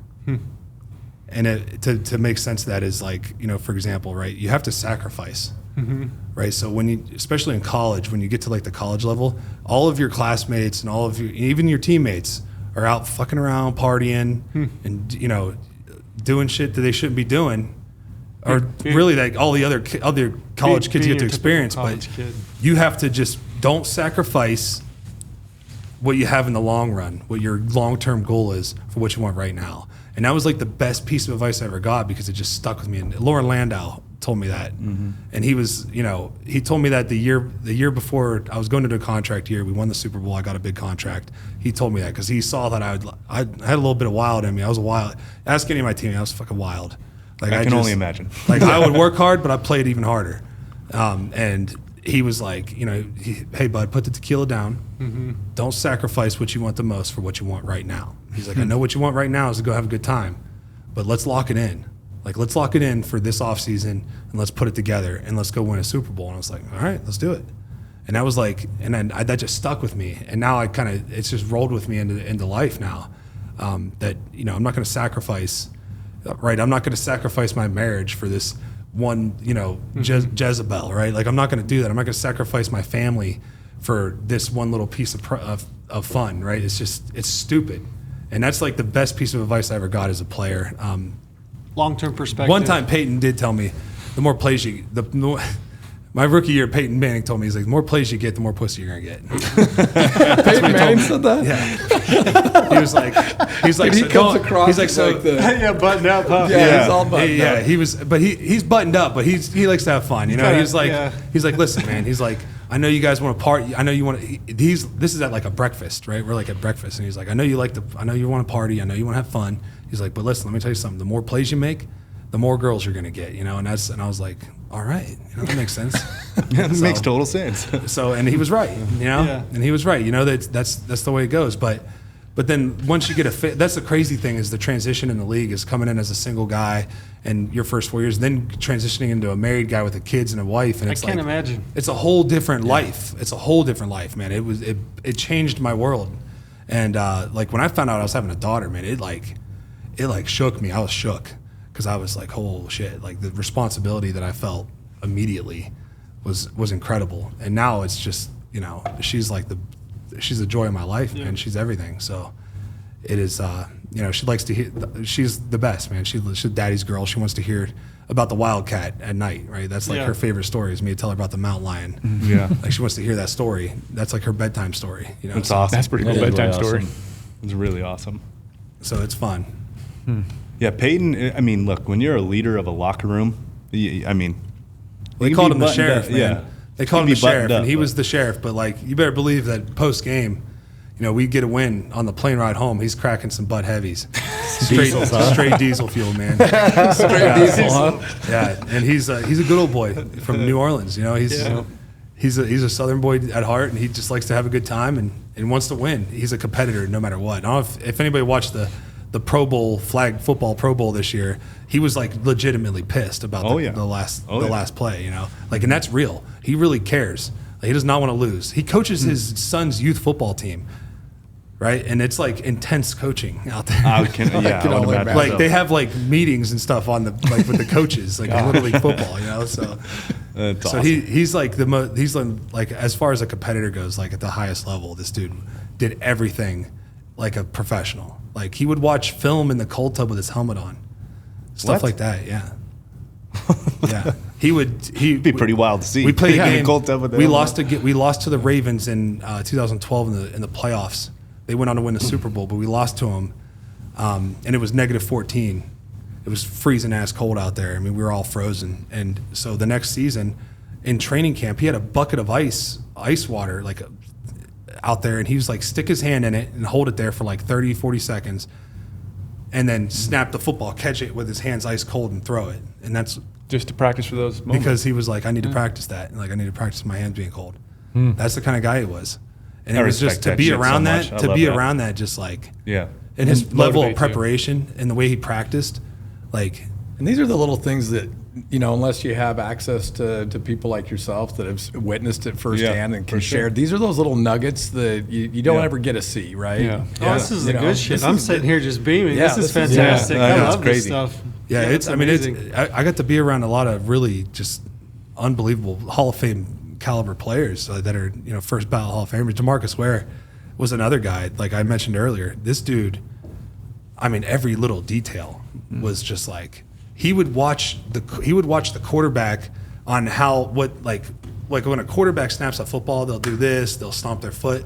He would watch the speed of how they would move their hands to determine if he could get off the ball faster. Because it's a game of like inches and seconds and milliseconds, and just everybody's good, right? Because when you're in the NFL, that's the best player on that. They're world class athletes. All the way through. Even like the last guy on the roster is still a world class athlete. Yep. So you're playing against the best every day, even in practice.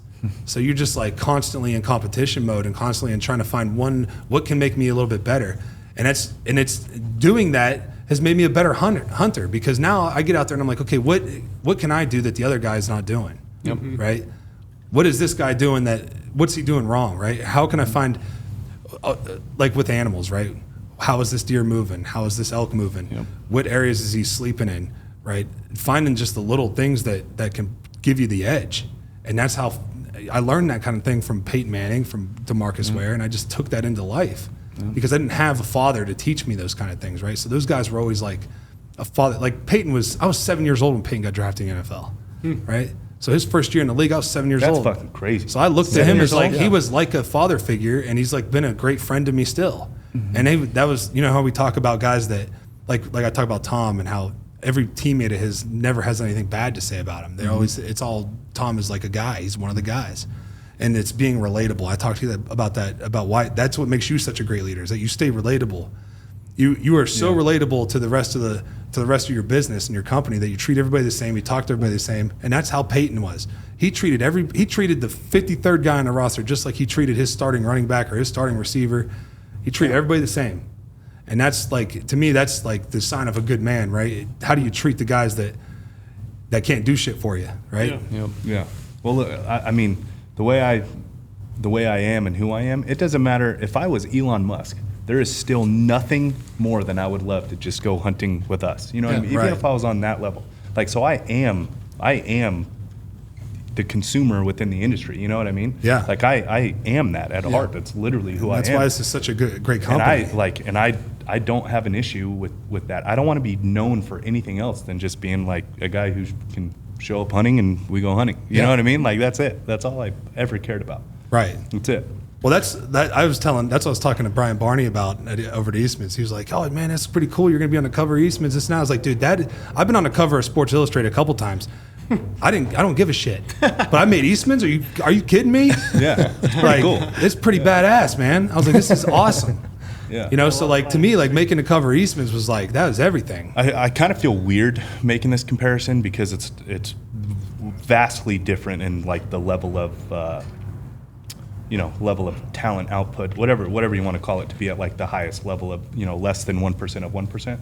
Like when he's going through all that stuff about just finding those little edges, all that stuff, that is literally what we do. It is. 100%. You know what I mean? Like when he was talking through that and I'm thinking, like, that is literally what I do. Like I pay attention to what other people are doing and all this stuff. I'm like, okay, how can I be different to be in a different spot? Yeah. To kill a little bit better, to kill a little bit more. Like I'm always, you know what I mean? Yeah, you Like just, I hate to make that comparison because it's little in the scheme of what, It's kind of like going out there and DeMarcus Ware talking about, obviously. Yeah. But like it's always about gaining that little tiny edge. So it's kind of interesting to like draw very clear comparisons there, on a much smaller level, just to be clear again for the third time. Yeah. But like it's always looking for that edge. Always. Like it doesn't change. It's literally going out, shooting your bow in the wind. Yeah. Shooting your rifle in the wind, trying to dope everything. Because Yep. that hunting situation, it's not going to be dead calm like you practice every single day. Exactly. That's why I hate shooting at ranges. I can't stand it. Because you shoot Hate perfect. it. Yeah. Your every time. adrenaline's not going. You're not running up a mountain really quick. That's why I like going up to a 3D range and like maybe I should run to the next target really quick because I know when I'm hunting, I'm going to be running up that mountain chasing that animal. Yeah. I need to do that exact same thing. I'm glad you're mentioning that because you don't even need a 3D range. I do that in my basement. Yeah, you do the I same have a thing. gym in my basement. I go in there and I'll put 100 pounds in my pack. I'll take plates and just pack them in my pack. I'll get on an incline. I'll swing kettlebells around. I'll do crazy lunges and then I'll get on an incline and walk for a half a mile and jump off and just rip shots when my heart rate is high as hell. Right, my heart rate's at like 150, 145, 160 even. And I'll rip shots in my basement at 20 yards. Yeah. Right? And just make sure I could die. Can I lock it in for just a second? Yep. Because all you need is 1 second. I just need to lock it in for a second, release, I'm good. I like to get my heart rate really high. So like run, Stairmaster, whatever it is, and doing shoulder raises to get, like when you have that adrenaline dump and you get that heavy arm feeling. Yeah. Like Yeah. at least that's what I get when I get it I'm too. in the moment. I get that like you're just so overwhelmed with the emotion and the adrenaline, like your arms feel super heavy. Yeah. So I get to my shoulders to a point where I'm like pretty beat up. Yeah. And get my heart rate high and then try to shoot.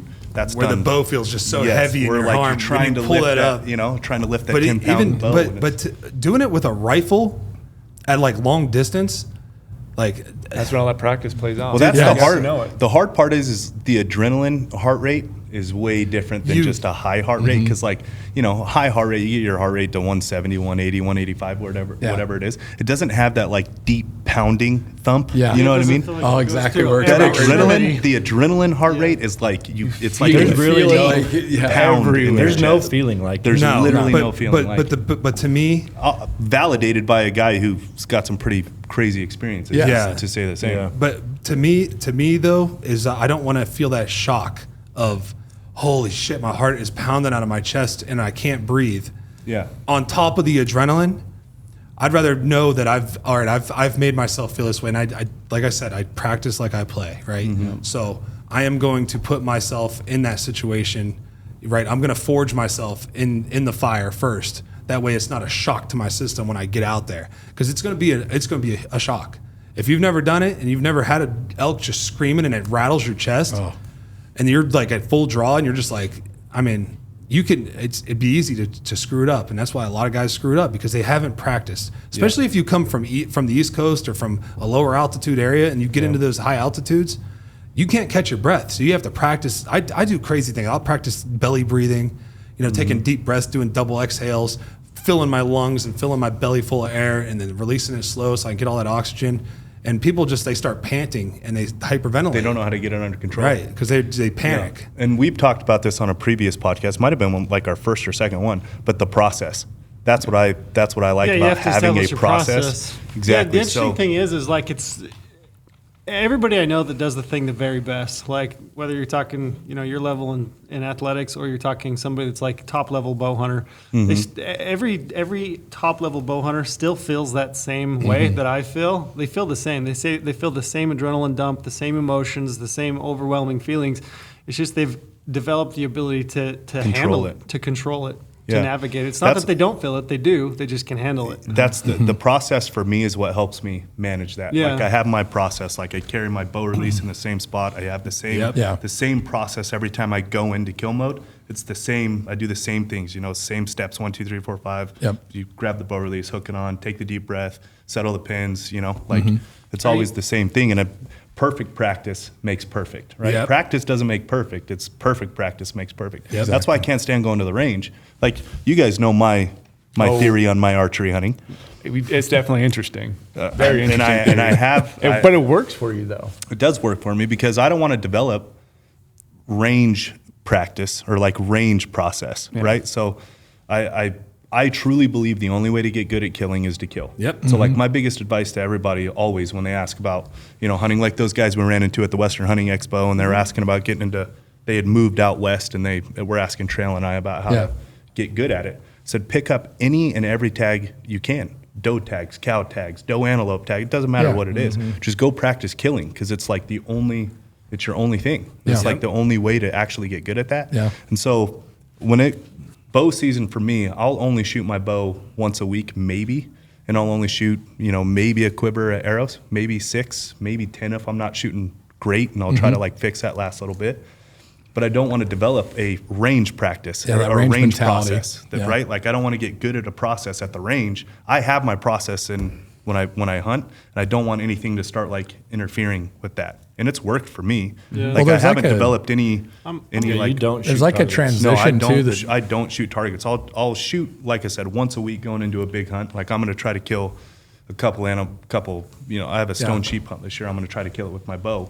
So like, I'm going to make sure I'm ready and dialed. Make sure the bow's shooting straight. Make sure I'm zeroed. I mean, I don't want anybody to think I'm in, just right? out there, running and gunning with no practice or making sure anything's dialed in. Like I'll clearly be dialed in, but I'm just not going to sit there at a range and focus on a range style process. Because you don't want to develop that'll just mess It's a with my bad head. habit. You're developing a bad habit. That's not perfect practice. That's I think it depends. could be perfect range practice. Well, and something everyone's that- different. I'm different. I'm a Everyone's range different. guy. I'm there every morning from 7 a.m. to 8:30, and I'm shooting 100 arrows a day, and I do it every single day. And I feel like to me, I have to dumb things down. Yeah. Like I have to make it as dumb as it possibly can be, so that it's like automatic in the moment. Yeah. So that like my anchor point, I hit it absolutely because I've done it so many times. Yeah. Mm-hmm.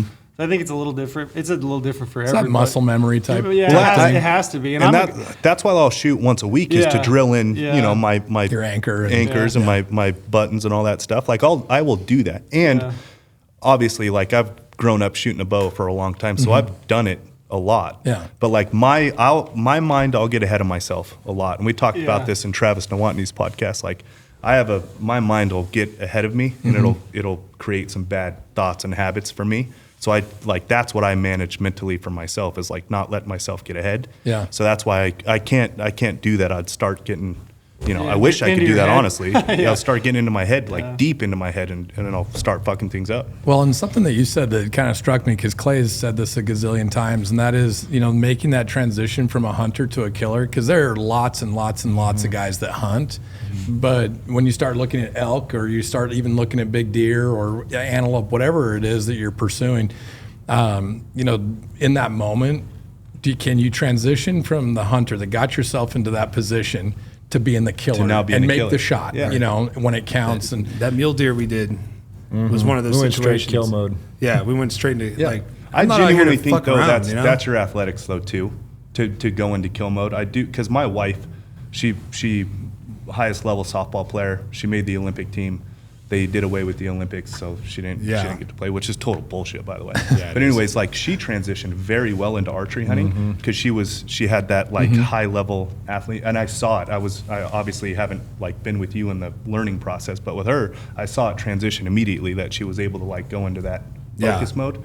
So I think like that's a huge benefit. Well, for you. it's being able to slow your heart rate down in a high stress. Yeah. When the stress is high, and you know there's only there's a small population of the world that can do that, because people get freaked out and they just panic, right? Instead of like, okay, what can I control right now? Like Clay in front of the camera yesterday. I don't know what to do with my hands. Yeah. Totally wet cat.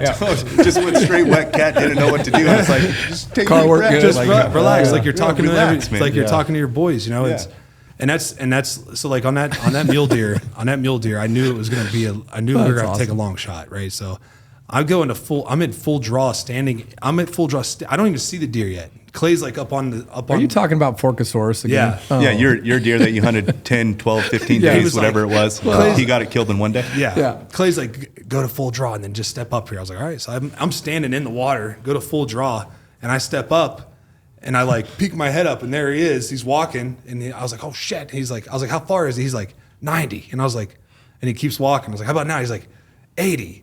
Wait, 78, and I was like, all right. And he goes, "Meh," stops and and it was windy. It was windy as hell. Like it was super windy, and I was like kind of trying to wait for that wind to stop. Yeah. And it wouldn't. And I was like, if I don't make a decision now, it's over. So I just was like, You got to be a killer. You have that killer instinct though, because you only had like a split second. Because when that deer stopped, he pegged us and like he was gonna blow. Yeah, he was And out you of know, there. like you knew I got to release right now. That's like, I gotta that's send it. becoming the killer. Yeah. Get good at feeding your family. Like Yeah. get good at putting meat Yeah. on the table, Yeah. and it'll continue to translate. You know what I Yeah. mean? Like it does. I genuinely think it does. and you're right, man. It only comes from practice. Like, and you can't just practice on the range. Like, Yeah. I know a lot of guys love range practicing, but like you can't. How do you practice fucking going into full draw in a creek and then stepping up out of that creek, and then there's a fence in front of you, and then there's wind, and it's all this other shit going on, and you got to make that decision now. Yeah. Right. So that's why you just have to do it. You got to go out put there your and body in high stress situations Yep. multiple times in your life to realize how to conquer that. Yeah. Have to figure that out. Trail, when you talk about dumbing it down by doing it that much, you don't complicate it by getting that deep into it? No. I mean, when I go to the range, I just want to reinforce. I typically take it from a very like strategic. So I'm going to work on one thing. If I go to the range in the morning, like that day, I'm going to shoot 100 arrows, and I'm going to shoot perfect follow through on every one of those arrows.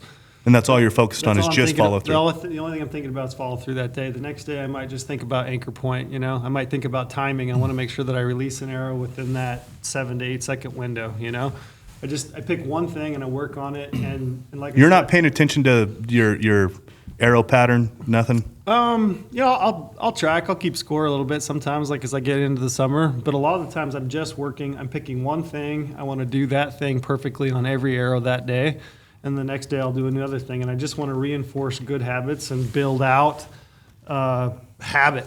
Because, like I said, when I get in that moment, like if I don't shoot my bow every day, like my anchor point will feel weird. Like third day, if I shoot on a Monday and then I don't shoot Tuesday and I get to like Thursday, Friday before I get a chance to shoot again, like my anchor point will feel a little bit weird. Like I've got Really? I've got to Wow. shoot. Yeah, Wow. I've That's got to interesting. shoot. I wish I every was- day. that's crazy because I'm the opposite of that. Yeah. If I Me too. I'll shoot start every finding day, different things. if I shoot every day, I like when you talk about overthinking it. Yeah. I'm like, oh, maybe I could do this. I always try because I'm always trying to find something different. But like, keep Yeah. it simple, stupid. Right? Like it's simple. I use a nose button for my anchor. Sure. So if I just know, I know I'm putting that nose button right on my nose. And sometimes I lean into it, right? Yeah. So it's like, okay, wait, now I can keep my head back. Yeah. If I don't shoot for a couple days, I shoot better. the day that I do shoot. So if I shoot on Monday, I won't shoot Tuesday, Wednesday, and then on Thursday I'll go back out there and I'll be like, damn, I'm shooting better than I was on Monday. Yeah. You know, it's like I wish I could do that though, but those details is what spins me out. Is I can't focus on one thing. Yeah. Like I'll start getting spun. You would have been a really good golfer, by the can't- way. yeah, he would You have would been great been at it. His amazing at golfing. The can't- repetition Yes. is like you what can't kills me care in so golf. much about the end result. You got to work on like the little things, and really what I'm trying to do is I'm trying to get to a point where everything is just is dumbed down and automatic as it can be in the moment. Like when I reach full draw on a bull, I want to not have to think about anything but where I'm aiming. I And just wish have I everything wish I kind could of be do that. automatic. Because I and set. enjoy shooting too, right? Yeah. Like it's Well, therapeutic. yeah.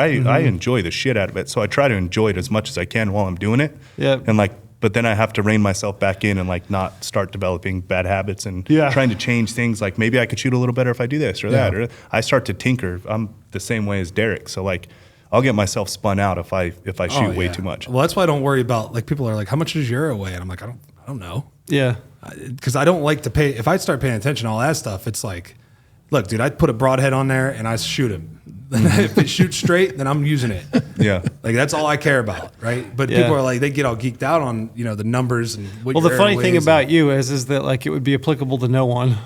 I Right. mean, your specs. Are wild. I mean, you're going to need a 150, 200 spine arrow. It's going to be It's gotta be really stiff. 580, 600 grains. I mean, it's not going to apply to anybody. So literally no one. If you're wondering what arrow Derek shoots, Yeah. I mean, it's just a curiosity, but it's not going to be applicable to you out there. Yeah, it's totally different. Yeah, not to It's got to anybody. be. Well, I was shooting those rampages as Black Yeah. Eagles, and I was splintering on.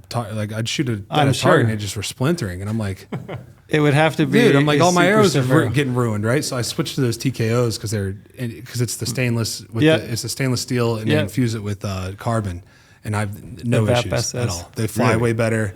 I also, I don't want to like shit on another company, but I was shooting a Matthews Atlas, and I felt like if I shot that thing like 6 or 7 times, that 8th or 9th shot would be different. It was like, what is going on here? So I switched to the Hoyt Highline, and it is the most consistent shooting bow that I've ever had. Here's the big 'Cause giant. there's really only 2 bows I could shoot, which is Yeah, I mean you're in a league that like it's not applicable to That's what I'm saying. anyone. Don't- Literally, I mean your boots is also a really good example. We can talk boots all day long, but like, Yeah. what do you tell Derek? Can't- Well, can't everybody's attract- like, oh, try this one. I'm like, well, they only go Buy to a 14. They're Kennetrick. like, Yeah. oh, Yeah. well, I guess you're kind of screwed, right? And I wear the Kennetrick Mountain Extremes, and they're great for everything, but they were not great in the snow that day. No, they're not. They're not They're the best in slick. snow. They were They're real slick. slick in snow. But they were great in that New Mexico elk hunt was perfect. Dry, dry, crunchy rocks, and then up even into wet, like a little bit. It was a little bit more wet in the area where I actually shot my elk. It was all right in there, but the snow, man, it was snowy rocks, slippery rocks. It was not good. Yeah. Are you? Really struggled. This is like a little off topic going back, but I'm curious. I wanted to ask: are you a visualizer? Like, are you big into visualization? Yeah. Oh yeah. Is that something that like athletic? Because you came up through college, pros. I mean, is dude, it it something? started. I used to like. I don't know if anybody's ever. You guys ever get in fights in school? Like, hey, we're fighting tomorrow. A long time ago. 3 o'clock. It's been a high. while. Like even then, I would visualize. Like, okay, I'm fighting this kid tomorrow. I would visualize how that fight was going to go, and that's like Mike Tyson said it best, right? Everybody's got a plan until they get punched in the face. Yeah. Right? Yeah. So like I do that same thing with hunts, right? And I did the same thing when I played. But guess what? As soon as you go out there, it's like that whole plan, it goes to shit that I had visualized all night long and dreamed about all night long. It goes to shit once the fight starts, and it's all muscle memory from there. And it's like that with hunts, right? It's like, all right, I'm gonna say the plan rarely goes how you set it up. Well, you have a right? dance partner and an animal that has to do exactly what, so you're constantly And it's a changing- wild animal. Yeah, and Yeah. if you're changing leads all the time. So Yeah. you may have a plan, you might have visualized the whole thing going But down. the wind had a different idea. The Yeah. wind's gonna swirl You know. at that one last second when it's like, well, fuck, like it just it ruined everything. Yeah. But that's I visualize everything I do. I do that. Can I talk about microdosing? Yeah. You talk about whatever you Anything want. you want. I microdose mushrooms because I think that it just helps me unlock like a different thought process. Really, it helps me see things a little more clear. Like I said, I have ADHD bad, so it helps me like because when you have ADHD, your brain waves are like up and down, up and down, up and down, and you can't like locking in on one thing is just, especially if you don't like to do it. If it's something you don't like doing, it's impossible. can't lock in on it. So the mushrooms really help me do that. And it also helps me like plan ahead so I can think about the bigger picture, that there's a bigger vision here, right? It's not like I'm not just staying in. I like to stay in the moment, but I also like to be able to plan for, 5 years down the road, a year down the road. And when you're hunting, it's like, okay, I'm planning for, 2 miles up the road. Like, what are my thermals going to look like in 2 hours, right? Not, and I think a lot of people make that mistake with the wind. They're like, the wind's coming this way right now, so 2 hours from now, it's probably going to be doing the same thing. No, bud, the sun's going to keep coming up, and it's going to drop your thermals. So you're going to have to change your strategy and stay on, or people don't think about which side of the hill was like north-facing slopes. That's where you're going to find these elk when it's hot. Yep. They're going to be on north-facing slopes, right? Not going to be sitting on the south side where it's nice, where it's all warm. They're going to Where we want want them to be. Yeah, where you want exactly where it's open and we can actually see. Yeah, they're going to be sitting on that steep, dark, heavy forested, big timber, miserable terrain, and that's the middle of the day. That's where they're going to be. So if that's where if that's your opportunity, you got to take it, right? Because I can't sit water. I got nothing wrong. A lot of people kill giant elk doing that, but I get Brady super bored doing that. Brady killed a giant coos deer off of water. Off of water. Yeah. I feel like Brady's got a patience that most people don't. Brady The has- stuff Growing I've seen up you in the do. Midwest, maybe sitting in some stands when I was younger. Brady but- has Well, a level of dedication that is unrivaled, like in a lot of different settings. Patience can be such a virtue, during the hunt. If you can control your patience and your energy in certain moments, like, because I've killed a lot of animals off of water as well, but you got to be patient because it's boring. You have to stay slow. focused for so long. That's the hardest part. Clay- you never know when it's going to happen, but it could happen. You have to be ready. Yeah. If you're not Clay, ready, Clay and I opportunities went to Kansas one time. Imagine that. We went to Kansas. Really cold in December. So, like I said, him and I, we're always looking for a reason to hang out. Yeah. But, it's few and far between to find those reasons. Right. I mean, it took him starting another business to come see me in Las Vegas. Imagine that. I'm supposedly his best friend, but, it took Apex laying to it bring on him pretty down good, here. bud. Yeah. I'd never let him live this down. I'm always out in Colorado, always stopping by, but I am hunting. So anyways, Always working, so yeah, right. So him and I planned to hunt in Kansas because it was December. Right. It was post all his stuff. I found a little opening in my schedule. I'm like, yeah, let's go do this, right? So we found a place in Kansas, went out there together. We're in hunting camp finally. That was our first time, like, both being in a hunting camp, right? Yeah. With tags. And we was sitting tree stands, right? It was the total, whitetail setup. Sit tree stands, wait for them, sitting over big open plots, sitting over, pinch points, all this stuff.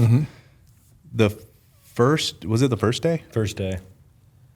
Was that the first day? So you're talking about what I think you're talking about. Yeah. So the first. Well, what's the other thing you could be thinking about? I'll let you take it because you're the No, one that I'm just. Are screwed you me going over. with the cold or Yeah, well, that and us just leaving. the actual leaving the whole hunt? No. Or that morning. That morning. Yeah. Yeah, I was already out of the tree when he was texting me. I was like back at the pickup, sitting in it. No, so we're out there. It was my first true tree stand experience. Yeah. You know what I mean? And so we're out there hunting. It is cold. I mean, beyond cold. So there's the humid cold, right? And then there's the cold that we deal with Midwest third, cold. fourth That's season. a whole different that level, Midwest, man. That wet humid, cold is different. Oh, that's a wet, different cold. deal. That Kansas, So- Nebraska cold is And something else. our to the layering gear doesn't work. You know what I mean? We learned very quickly it doesn't work, or at least I did. Being born and raised in Las Vegas, I don't deal with cold ultra well, Yeah. especially the wet cold. So we're out there getting the tree stands. Sun's coming up. You got to get in the tree stand unbelievably early. Get the scent out of there, all that stuff, right? So we're listening to these whitetail guys. We're like, cool. Let's we'll do what you guys are saying. And so we're up there hour before daylight breaks. And hold on, like- I'm gonna stop you because right when the sun that's the comes coldest up, point that's of the when day. it's the coldest. Coldest point of the day. so cold. And so 30 Miserable. minutes into the hunt, I text Clay. I'm like, bro, I am freezing my absolute nuts off right now. I'm there's playing it off no like way. I'm hard ass. Yeah, I'm like, oh, dude, just tough it out. there's no way I can shoot right now. There's no way. And I'm texting You're him. I'm shivering. Like, yeah, I'm in my hands, everything. Yeah. I'm just kind of locked up. I'm so frozen. I mean, granted, once the adrenaline dumps, things change, right? I might have been able to shoot, but I was kind of freaking myself out. Like if a buck walks through here right now, there's no chance. Yeah. So I'm texting him. I'm like, are you as cold as I am? Just trying to validate if I'm, being a bitch or not. I'm like, are you cold? He's like, no, man, just tough it out. Just tough it out. Like there are a lot of deer in the area. Like we've seen them, I'm like, yeah, you're right. So I'm sitting in this tree stand for as long as I possibly can. And like we're, talking to the guys who are kind of training us up on whitetail. Yeah. Like, yeah, man, you need to sit for as long as you possibly can. Just like time in the stand. It's like fishing, right? Just time in the water. It's like that's how you catch fish, right? Yeah. Tree stand hunting apparently is the same way. Yep. And so I'm just trying to put time in the stand. It gets to like 10 a.m. And I text him again. I'm like, bro, I'm done. I can't do this. Like, there's no way I can shoot. I am so goddamn cold right now. I can't do this. It's like, yeah, but I've been back at the truck for like 3 hours now. I'm like, are you kidding me? He's like, yeah. Down and get some Carhartts. He's like, you guys ever seen Ricky Bobby? Yeah. When he was talking about therapy, he's like, oh, I gave that shit up yesterday. 1 hour in, I gave it up. That was literally Clay. He's texting me. He's like, yeah, 30 minutes in, I got out of the stand. I just really wanted to see you get a deer. So and that's what he tried to tell me. He's like, well, I wanted you to get a deer, so I was telling you to tough it out. I'm like, you left me in the tree for 4 hours longer than you when I told you I was cold and you're telling me to tough it out. He's from Colorado at 10,000 feet. Dude, that's a different cold. It was Oh, a it's different way cold. different, So yeah. we went straight to the nearest hardware store and bought Carhartt You coveralls. need need coveralls. Like, literally you're the look like- Carhartt yeah. man. You're like the Michelin dude Marshmallows up there. up there. But like absolutely frozen up there trying to do that stand hunt. I couldn't do it. It's not fun. I use a tree didn't- saddle. I didn't enjoy that. That's how I hunt whitetails, from a tree saddle. That would be fun. Warm, I could do that. It would be fun to kind of have the freedom to like kind of stalk a little bit, get A lot more mobility. Yeah. Well, yeah, because and like stalk it them a only little takes bit too. 10 minutes to pull it, and Well, it's not like a too, lock on where you have like to. everything I've ever watched with saddle hunting, which is super interesting to me, which I really want to try it. It's like you scout them and stalk them quite a bit until that last 25%, and that's when you go up in a tree. Yep. So you're still kind of like doing that spot and stalk, breaking up the monotony of just sitting. Yeah. And then when you're going up in a tree saddle, like you're in a spot, you're in the spot. Yeah. It's like that last 25% that needs to work out. I like that. Well, I also like it because being a big dude, sitting in a fucking lock on, you stick out like a sore thumb. Yeah. Or a climber, big heavy ass climber, the big Goliath, summit Goliath climber, you're clunking up the tree, right? I could be nice and quiet, really nice and quiet with my setup. I use a trophy line setup, and it's just like, dude, it's perfect. Like You have that. I you can use have a the tree to place. hide me. You have a place, don't you? Didn't you buy? I sold it though because You did? I didn't have access from the backside of the property. I bought it expecting my neighbors to be friendly and let me like access my property from the backside, and they wouldn't. Hey man, I'm Derek Wolfe. Come Yeah. on. Yeah. Dude, she slammed the door in my face. Oh god. Not a Broncos fan, huh? No, she didn't give a shit who I was. She's like, my kids hunt here. No hunting. And I was like, well, lady, Where was it? slam. It was Ohio? Yeah. Ohio. Ohio. 'Cause I remember you text me about that. Yeah, it's great turkey hunting, and we had like big 160, 170 inch whitetail running around. But it's like they lay on the property was like this, and there's a creek that runs through here, and I had a big food plot up here, and then the house is here. So to get those deer all bed on this hillside and just come over to the food plot, get some water, come up and eat, hit some water, and go back to bed. Yeah. And then there's a cornfield in that other property, so they have food and water going between. But to get back in there, if I can't access it from the backside, the deer see me coming. They just watch you. I'd have my trail camera set up. I'd walk in, get in a tree, sit for 4 or 5 hours, leave, and 20 minutes later, here you come. Mm-hmm. So he would just watch me. So and that's the other thing. Don't get patterned by the deer. Yeah. Yeah, that's a problem. That happens a lot They with got, bears. they got one job: stay alive. Yeah. Yeah. Like that's their job, Yeah. and they know how to do it. Yeah, they're smart, man. These bucks are these big old. Once a buck gets past 3 years old, they start getting real wise. Yeah. They're really smart. And You've tree stand hunted with Matthews, didn't you? Yeah, went to Wisconsin. Yeah, I set 3 days, dark to dark. Dark to dark. I Was did it that cold? in Kansas this year for It 7 was days very- straight. It was very cold. Yeah, Wisconsin, first So week of you're November. tougher than Oh me. wow. I mean, I wanted to kill one.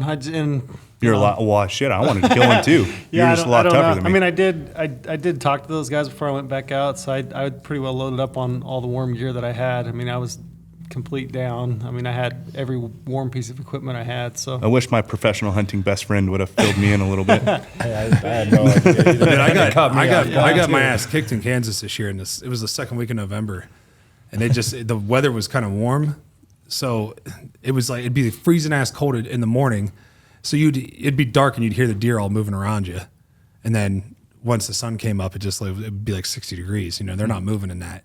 It needs to be like 30 degrees for those deer to move. Yeah. And they just weren't moving 7 days straight, dude. And it was hell. I saw some giant bucks, but it was, nothing. I got skirted twice by this 180-inch buck. Moved on him because I was trying to catch him in this pinch point. I caught him coming to the field, but he just skirted me like something wasn't right. He just didn't like it. He's smart, Yeah. And he skirted me twice. So 2 days wasted there. They got that little ozone layer where they get close enough, they start feeling pressure. They have a buffer. Interesting. They have like 100-yard. It's like a 100-yard buffer to me. He was only 30 yards from me. He just stayed in the brush. It's like I think he belly crawled through this brush. Like I was like, how the fuck did he get through that shit? Like he had to belly crawl through that. And those whitetail, they'll belly crawl through. We're in Ohio where I grew up. It's all deep hollows. It's all Appalachian country. So it's like these deep hollows and it's filled with just briars. And these bucks will just move through it like it's nothing. Yeah. Like they'll just get down and they'll crawl on their bellies. Crazy, through it. man. Animals are incredible. They really They are. are. Well, Yeah. you and I, So Trail and I cool. have talked a bunch about like, man, the ultimate life would be to somehow pick up a whitetail piece of property that you could like manage and run, like, Yeah. man, that would be fun. Yeah, I'll truly probably do it. never retire, but if I did, that would be it. Yeah. And to go out and just really work a piece of property. Yeah. Grow deer, watch deer. In like Iowa, somewhere in Iowa. Kansas. I think it'd that be would be amazing. the most incredible way to retire. Yeah. Well, That's what I'm trying. I'm trying to find a piece. I'm trying to find a piece in Oklahoma because you get 2 bucks in Oklahoma. There's spots where you could kill, big 170, 180-inch bucks and kill black bear and hogs. So like I'm trying to find a piece over there, but it's like, man, finding any kind of land that's worth anything now is just, It's crazy. it's impossible. Everybody's got it bought up already. China's coming in buying it all up too. So Hopefully they just don't get into hunting. yeah, exactly. That's it. No, man, that would be fun to manage. But I tried it. I tried it in Ohio. I had 80 acres of prime whitetail country. I mean, it's perfect. Turkey and whitetail just loaded. I had a great food plot, but like I said, if you don't have the access Yeah. It's Yeah. gotta to have the everything. backside, you have to have everything. literally You got to have everything. Man, it'd be fun though to Western hunt all through the early season, high country, all that stuff, and then come October start transitioning into Midwest. Yeah, Oh, at it'd the be end of awesome. October when they start chasing does around, start searching. That's when you can catch those big ones. Halloween night is usually like Yep. Yeah, so everyone talks about Halloween. things get spooky. Things my get cameras. My cameras on Halloween night would just be blowing up, and I could never go because I'm with the kids on Halloween. Yeah. So it was like fuck. Can you get away Halloween? No. I have it with my wife. Like Thanksgiving, Christmas, I'll never it's just a known thing that I'll never hunt. Yeah, for me that. too. No, Thanksgiving is a great day for hunting too because they're at peak rut. And this year I'm gonna try to do Good the luck. Halloween thing. I'm gonna I've try hunted it. Thanksgiving. You've never You're done not the going to want to Halloween miss, thing? dude. I've never hunted You're Halloween. not going to want to miss the Halloween with the kid though. Like Of course not. But I that's mean, why it's like you only get I those mean, I deer guess I ain't gotta going pay anywhere, attention to man. your Like coach. You don't can't sacrifice be gone now what you Thanksgiving, want though. later. Don't- like don't- you guys is Thanksgiving. You, I can't. there's I, no would- I way. would. I would be divorced if I missed a Thanksgiving. Or Oh, me too. So I'd be 100% Me too. divorced. Me too. I'm gonna try to get. I don't want to be away for Halloween. I don't want to be, but like also hunting, really there are wanna kill certain big deer. opportunities. Yeah, there are certain opportunities with hunting that on set dates. It's just the way it is. Well, and then you got to like the moon. It's the moon. Yeah. It's not the actual day. It's the moon. That, Yeah. With whitetail, I've found that like the moon. I just follow the moon phase, man. Because if it's a full moon, they're gonna be up all night, Yeah. and then they're gonna sleep all day. Yeah. But if you can catch them on that red moon, I use a moon tracker, red moon, and check the pressure, and if that pressure drops, Yeah. and it's the perfect timing, those big ones will be up moving in the day, Yeah. especially in November. We're But a big whitetail podcast.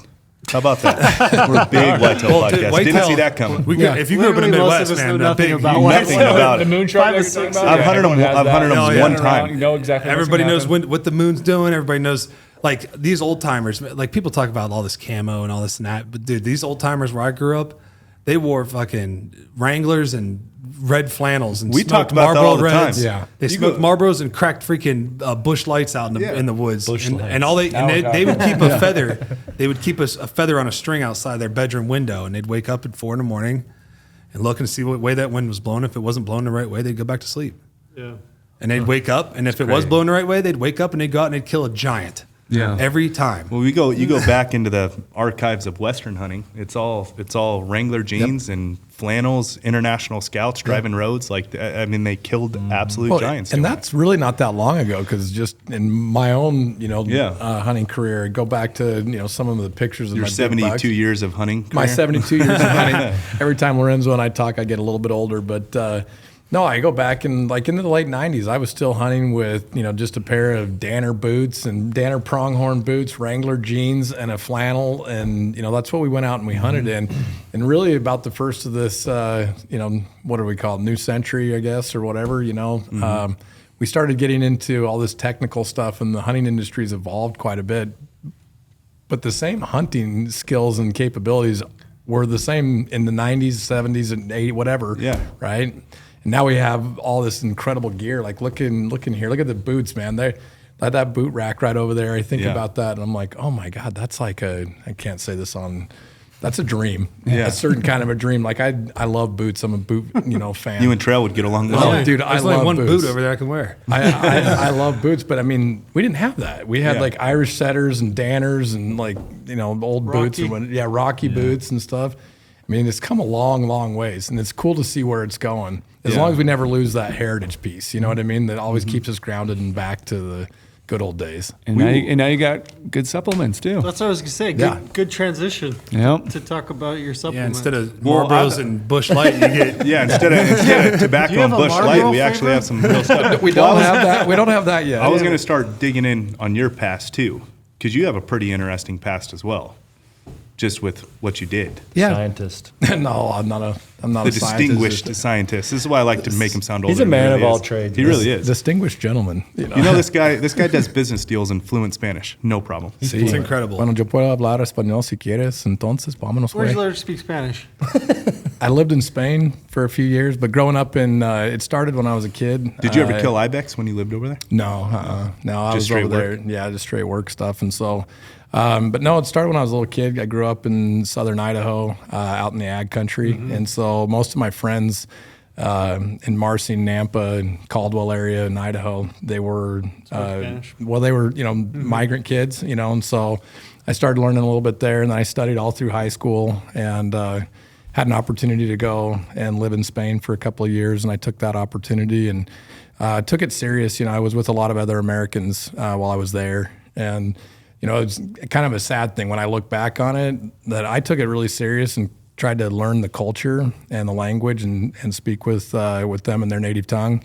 And that was in the late 90s, mid 90s. And ever since I came home, I made a commitment to myself I wasn't going to lose it. And so throughout my career professionally, I've had the opportunity to not live full time, but spend better part of a year or two in 3 in Mexico, Ecuador, Costa Rica, working and helping companies develop their markets down there. And so it's been a real blessing. Yeah. I actually love it too. I love going to Mexico and hunting with these guys, and I'll just sit there and like, It's the best. Yeah, That's what I was talking to about with you guys. If you go down to Mexico with somebody who's fluent, they appreciate it. Oh, yeah, that's yeah. awesome. They I've got appreciate it buddies down there. that like speak Spanish. Same thing. I mean, you're out on the mountain, you run into a sheep herder. Most Yep. of those guys are Spanish speaking. And you roll up to them, and if you could speak to them in Spanish, they'll relay all kinds of information to you. Tons. Every big buck, every big bull. I mean, they've spent the entire summer out there. Yep. They know the landscape as well as anybody. They're a wealth of information, but again, you got to have the ability to connect with them. Yeah, and yeah, speak in absolutely. Spanish. That's Get great. in, your background though. Get into what you did, because I know it, but they don't know it.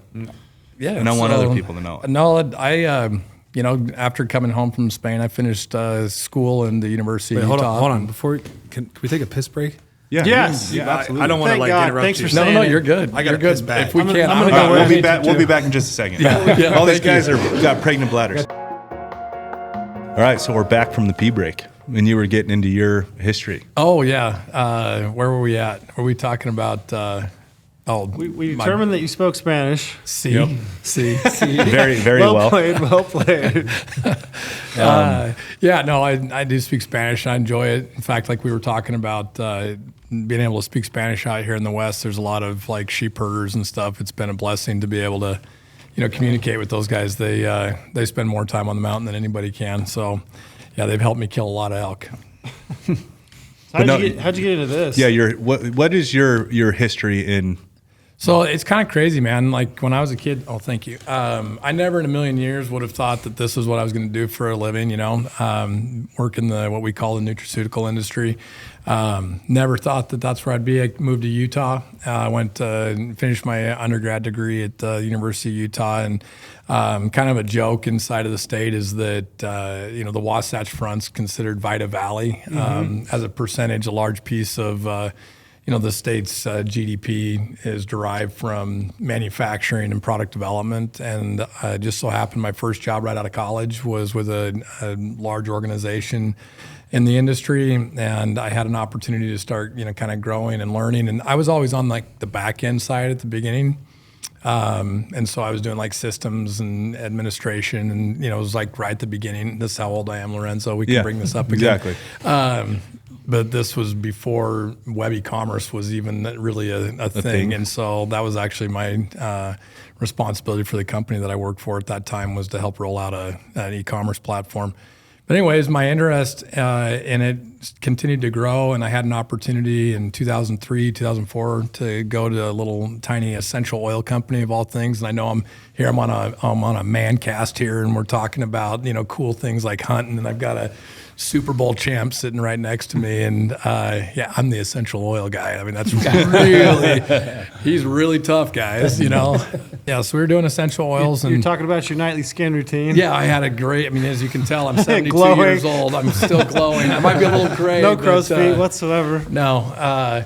And so I did that for 9 years, and during the course of that time, I did everything inside the company, and I learned an awful lot. It was really a great blessing. I was a young kid, and looking back at some of the stuff that I was able to do, like crazy adventures, spent weeks in the Amazon living with natives, looking for botanicals. I mean, where else can you do this kind of stuff? Wild. I mean, oh yeah, That's pretty cool. Yeah, I mean, just absolutely, crazy adventures, and and I got to do those kind of things with the owner of the company. But at the same time, he empowered me to, lead and run the organization as a whole. And during the time that I was there, we took the company from, a few $1 million a year in sales to when I left, we were at $500 million in sales. And so, and it was an incredible experience, absolutely phenomenal. But the biggest takeaway that has stayed with me is my love and passion for natural wellness. And, I left there. I helped start another essential oil company that we merged with another large, company in the organization or in the industry.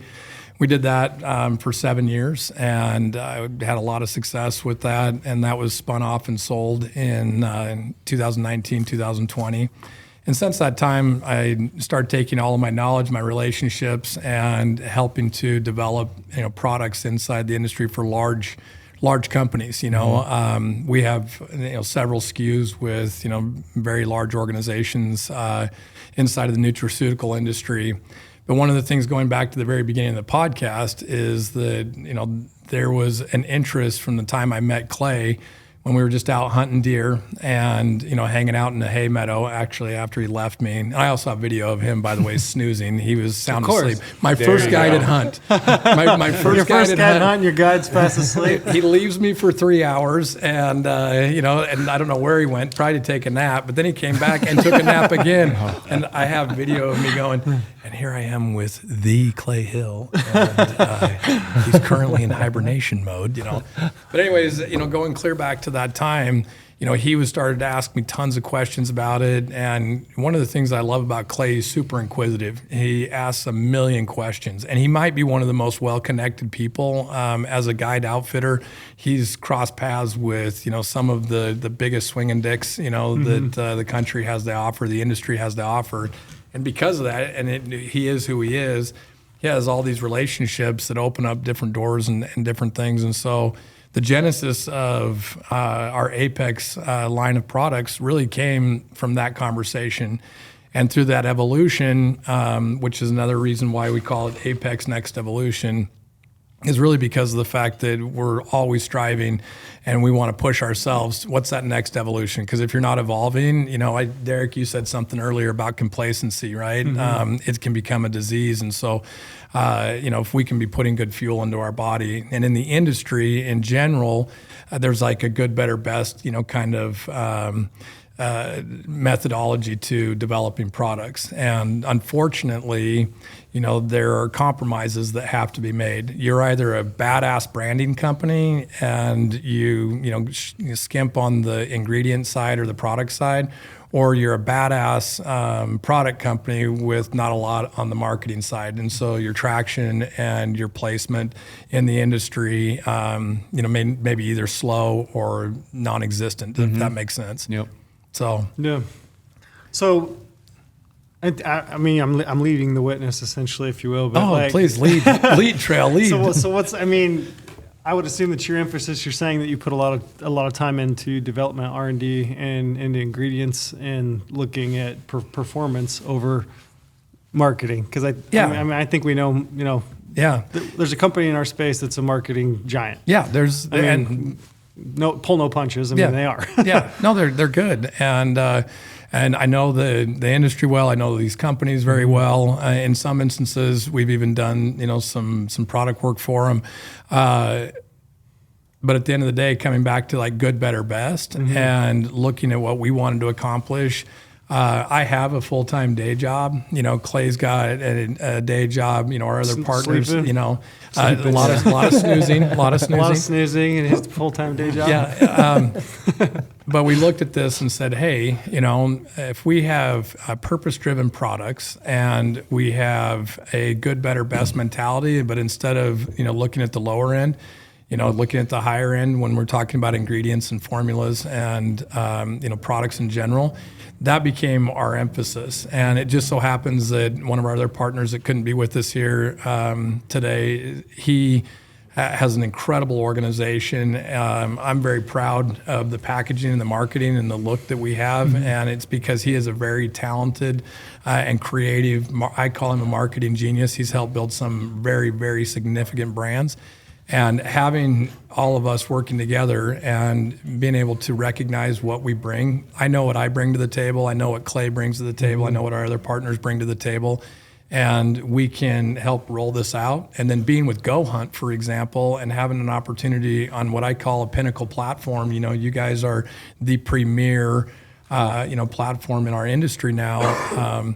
That's a blessing, you know what I mean? To be able to help, get this word out and this message that, there are good, better, best, and this is a best, first in class, type of product that we're putting together. And so, Trail, if that answers your question. Yeah. I think, did you? Oh, go for it first. No, you're going to have a question. I know. And if I steer it down the road, we're going to go off and completely different direction. I'm just really want to know what it takes to, like you said, develop the best. What's the research, like the strategy behind it? Like, how do you go about this process? I'm sure it's a lengthy process, and there's obviously some secrets through there too, probably. But like, it seems mind-boggling to me. Like, okay, let's take a product, let's make it so you can perform your best, whether in your field, whether you're training, like what it might be. Like, what's that process look like? Well, it starts with this, honestly. I mean, it's just sitting around having a conversation. Figuring out some needs. And then, for example, we were having a conversation yesterday and we were talking about clean, healthy foods, right? And we call them in the industry a functional food. And so how can we go and look at natural ingredients? How can we go and find, functional ingredients that will help to apply towards a specific purpose? And that's where it really starts. And then from there, what we do is we take it into the R&D lab, right? And we start to look at various ingredients that will be in that space. So for example, an energy drink, you have your various stimulants that you can look at. You have other ingredients that can add as a cofactor, as we call it, that will help to support or uplift, maintain, whatever. And so we start looking at all of those pieces, and then we start to formulate. And then that is a lengthy process, like I've given Clay and some of our other partners. It's been a guinea pig? Oh, Clay's Yeah. been like our number one product tester. No more napping. Yeah. You're awake all I'm the not time. about the Conquer's got me going. Coffee. So, and then we go through that process. And so to get to where we have these products right here, this has been about 2 years worth of product development. I think on Conquer alone, we had 7-8 iterations of the product before we nailed a formulation that worked. And then on top of that, you have the flavoring, because if you don't nail a flavor and you don't have a good mouthfeel, taste and texture, consumers will go, I'll try it once, but I'm not buying it. I've noticed it's really like smooth. It's like, I don't know how to describe it other than like, it's a smooth texture in my, like it's refreshing smooth. But It's kind of like Sam Elliott's voice when he does the, Yeah, right? exactly. It's You're that like, kind of "Ooh, that's smooth. good That's just noise." good, right? Yeah, well put. So and I appreciate that, the kind of feedback and the reception that we're hearing from a lot of people inside the industry as well as outside. That's one thing we want to be very careful to make sure that we don't pigeonhole ourselves just to the hunting industry, because as much as we have a passion and we love this industry, this is really for outdoor enthusiasts, people that, whether it's backpacking, whether it's biking, whether it's lifestyle, Western everything. lifestyle. That's who we want to attract, and it just so happens the Clay and Chad, myself, and Lorenzo, you guys now, we all share a common love of the outdoors and wildlife, and it's just a natural way to, I think, get it into the home. Yeah. What? So Conquer would be what in your mind? What niche does that? What? Sorry, I'm trying to lean into the mic. No, do it. You're getting close to me. I thought you were going to give him a smooth. I was going to give him a kiss. I could tell I was getting inside his personal space. Yeah, is what he's happened. I And I talked was earlier like, about me being cold. wait, These really must make me warm. wait a damn minute. I'm getting a little too close. What niche would you say? Like, so you've got 3 products, right? So just maybe work me through the 3 different products that you have and what niche they fill. So one of the big things, starting with Conquer, which is our energy drink, and we refer to it as an energy drink. We're not trying to compete in the gym space. There are a gazillion different supplements that you can go and get as a pre-workout. And I have a lot of opinions, that I can share on a lot of that stuff that you see out there. But there's a lot that you can go and get. And then on the flip side of that, you also have a myriad of different energy drinks that you can go and get, and we all know the big name brands or whatever, we see them at the gas station or in the beverage. Everywhere. They're everywhere, right? And they're all serve a purpose, but you'll get a spike and crash with those. And so what we wanted to provide was an alternative. So if you don't want to get, the niacin burn or the beta alanine flush, and before you go to the gym, and you get this, and start, I've been there. and you get the itchy, you need sandpaper, and you're doing that, and you feel like you're about ready to, claw the wall off. And then on the flip side, whether it's the middle of the day like we are right now, and we're having this conversation, having a nice, refreshing pick-me-up, but you're also hydrating at the same time. And so it's kind of a dual-purpose type of product. I've been using it now for, almost 18 months as my pre-workout. It serves me fine for what I like. I don't need that, raw, in the gym. I like that little wake me up. And then as far as the functional aspects, something that differentiates us, I don't know if you guys can see on here, but this is tiger's blood, right? That's the name of this. But look at the color. Yeah. There's no artificial colors or That's anything. what I've appreciated too. By noticing it's like doesn't seem fake. There's no fillers in there. No color things. It's just a like very it clean. works. Yeah, it's just a very clean product. And then each one of our products has a what we like to refer to as a hero ingredient, something that really differentiates us from anybody else. And so when you look at Conquer, for example, we use a green tea coffee or a stimulant, so our green tea extract, is our stimulant. It has 120 milligrams, which is not a lot in the energy space. That's very mild. Caffeine? Of caffeine, Gotcha. yeah. But then the hero ingredient is something that actually triggers your body's ability to create its own energy at a cellular level, with the mitochondria and the ATP process, if you're familiar with your old biology. It's been a while. Yeah, it's been a long time since I dabbled in all that. But I took some of those courses twice, I do recall, in college. So. But anyways, that differentiates us. And so instead of taking a quick shot of something, or maybe pounding a 16-ounce, carbonated beverage or whatever that takes you here, and you get that mental jitters, you get the physical jitters or whatever, but then you also take a digger off the cliff, if you will. This like just gets you up there, gives you a little bump, and then you just kind of cruise. You know what I mean? You ride it, So that's Conquer. And we have 2 flavors, Tiger's Blood, which is, Derek, he just stepped out, but that was the first one that he tried when we were on that elk hunt. You had him at Tiger's Blood. I had him at Tiger's Blood. Just the name itself makes me want to drink it as well. So. Tiger's Blood, love What is that, like pina colada, strawberry, something? Yeah, it's a strawberry coconut. There you go. And if you remember when we were kids, I don't know. Yeah, I remember. The snow cone, Yep. Tiger Blood, that's sure. kind of where it came from. Yeah, absolutely.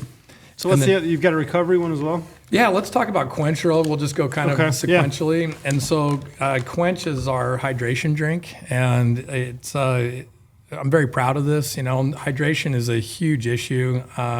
Most Americans are not getting enough water every day. Trail and I. And just regular water in and of itself does not rehydrate the body. You need to be getting your electrolytes, into the system as quickly as possible and doing it on a regular basis. And so one of the things that we did, you're going to get a full, all your electrolytes, the sodium that you need to be able to rehydrate. But the cool part about it is the hero ingredient that we have is a vasodilator. And to my knowledge, and I want to say this to my knowledge, it's the only hydration drink that actually has a vasodilator as a kicker. And so, excuse me, you get a kind of a dual purpose. You get a little bump and a pick-me-up of energy because when you vasodilate, you're moving oxygen. Oxygen to the brain helps, you feel awake and with mental clarity and whatnot. And so having that is a huge boost. Plus, hydrating and getting all of the electrolytes, and replenishing the cells, you have that happening at the same time. And so once again, flavored. I don't have one open right now, but it's clear. There's no artificial garbage in there. So, Gotcha. It's good. That's the one thing. I mean, I think I've tried all of them now at this point, and every one that I've tried so far I've liked. Yep. There hasn't been any of them that I've been like, that one's not for me. Yeah. Like they've all been really good.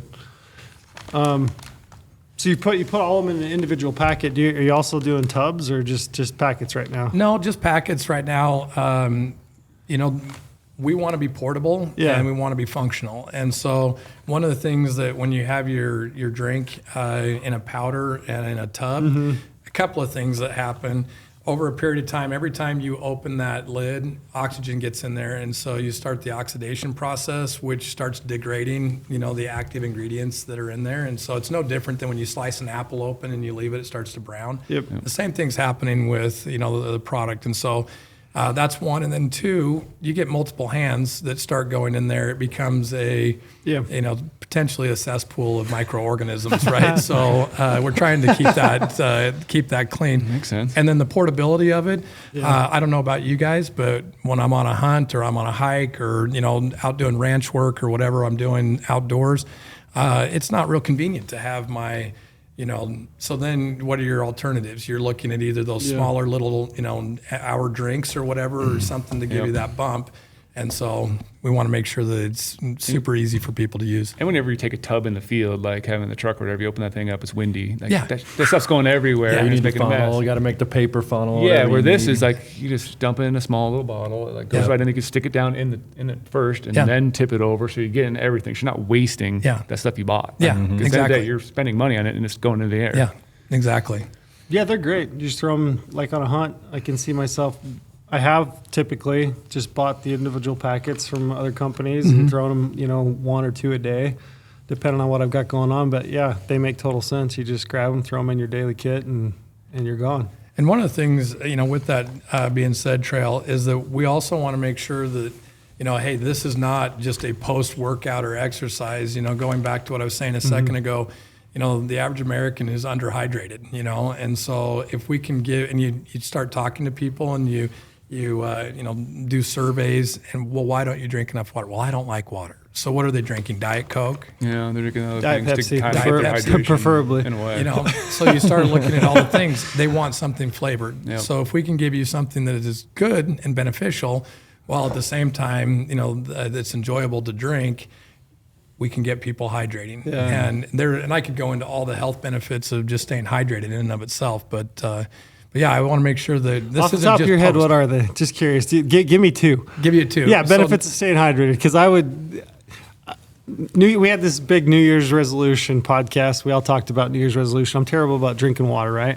So Porter was like, okay, a gallon of water a day, which I've been doing. I did it for 30 days. Yeah. And I've been kind of hit or miss since. But he was asking me, do you feel better? Do you feel different? To be honest, I don't know that I do or I don't. But Yeah. so just give me the big Yeah. hitters. What are the biggest So benefits? first and foremost is your skin, right?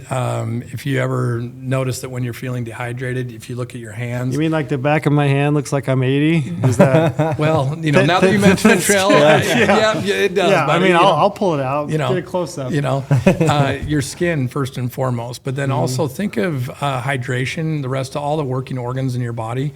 In order for your kidneys to work correctly, and do their job, you got to be hydrating so that they can be flushing and cleaning and doing the custodial work, if you will, of the body. And when you're not doing that on a regular basis or not providing enough of it, you're causing your body's, own ability to function and support itself to slow down.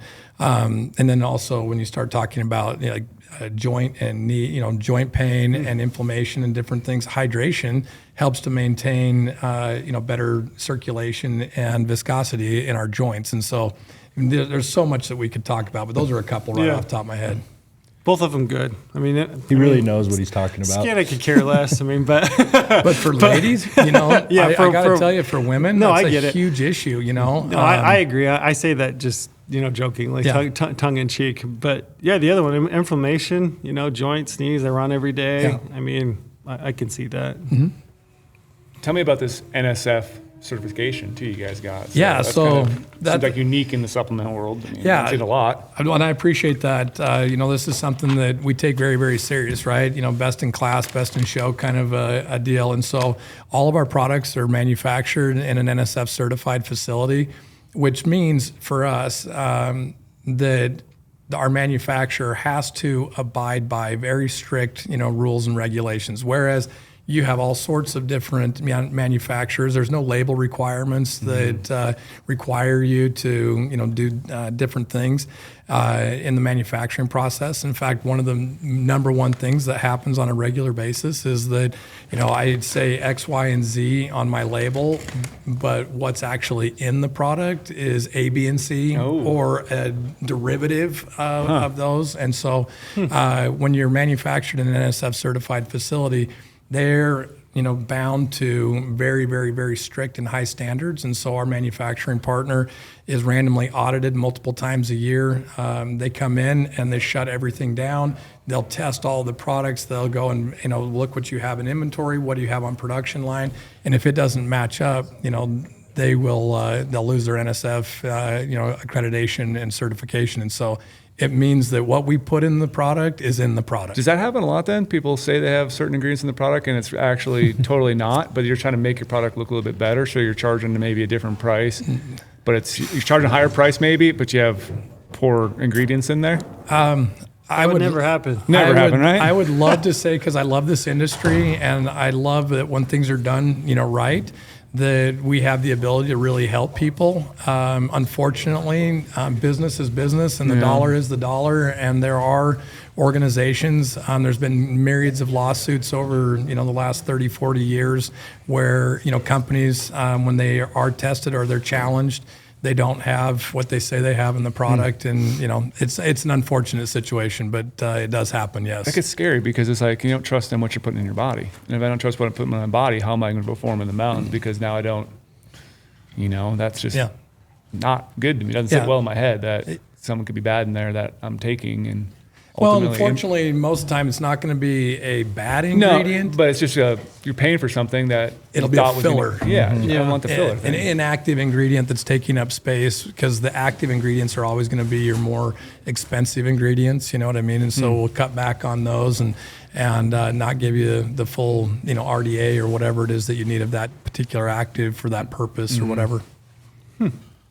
Even the branding to me is different too than you see out there. It's like it's clean. Yeah. It looks, you want to pick it up, look at it, like, hey, what is this product? And you pick it up, start looking at it. It's like, it's clean. Yeah. Best way I can describe it. It's not. That's good because that's what we were going for. Exactly right, Clay. And like I said a minute ago, one of our business partners is a very, very talented, marketing genius, as I like to call him. He does a really good job, and a couple of our other partners as well that are involved. That's their area of expertise. I always like to say I know enough to be dangerous, but I wouldn't trust myself. Trying to put together packaging. Very good. What else you got? I will say, I'm not a supplements guy. I never have been. Yeah. Except for maybe like the last couple of years. I will say, like, if I've got, for example, I killed a bull we talked about a little earlier at lunch. That little pick me up, like right when I'm trying to, when it's the middle of the day and I'm trying to make a pack out, or I need to make it to the top of that next ridge, that little pick me up is so handy. I mean, it really is a difference maker, and I never would have been that guy that would have admitted to it or said it or even used it for that matter. Yeah. Like, I just have never been that guy that uses supplements. But, carrying around little single packets of a little bit of an energy bump at the right time has been, for lack of a better word, it's been a difference maker.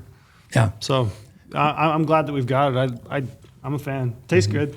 Yep, I agree. I like the taste, and like I said, I like knowing that the products I use are going to benefit me, whether I'm in the mountains or out of the mountains. Like, that's just the biggest thing to me. I want to know something, and I want to be able to trust it. And hearing you talk about this, it's like just a science drop, like, of knowledge. And I'm like, I feel like I know some things, but like after hearing you speak, it's like I need to do a little more research and figure Well, it that's out. me. I don't know anything. I don't claim to, but I appreciate the fact that there are people that do, to put the time and effort into it, and I appreciate you coming and kind of giving us a rundown. It definitely makes me feel better about it. I mean, So for like a week hunt, let's say I'm going on a week backpack hunt, full 7 days. What's the quantity of, maybe in like the ratio, which product would I want to throw in my backpack for a day, for every single day while I'm out there hunting? Well, it kind of depends. Like for me personally, because we got to experiment with this all fall. I've been really blessed the last couple of years. Clay's allowed me to come over and play, guide and outfitter with him, and so Cowboy, he does everything. Cowboy. Puts a cowboy hat on, the boots, he Dude does the ranch. whole thing. Oh yeah, I like doing all that stuff. I love the Western lifestyle. From hunting and fishing to ranching and just having a good time outdoors. And Clay's given me the opportunity to be a part of other people's hunting dreams. Which cool. I love doing that. Like to see guys come from back east and kill a big mule deer and elk or whatever. And sometimes we'd maybe take it a little bit for granted and to see the joy and happiness. But going back, Brady, to your question, for me, I like to start the morning with a conker, either a tiger's blood or a peach mango.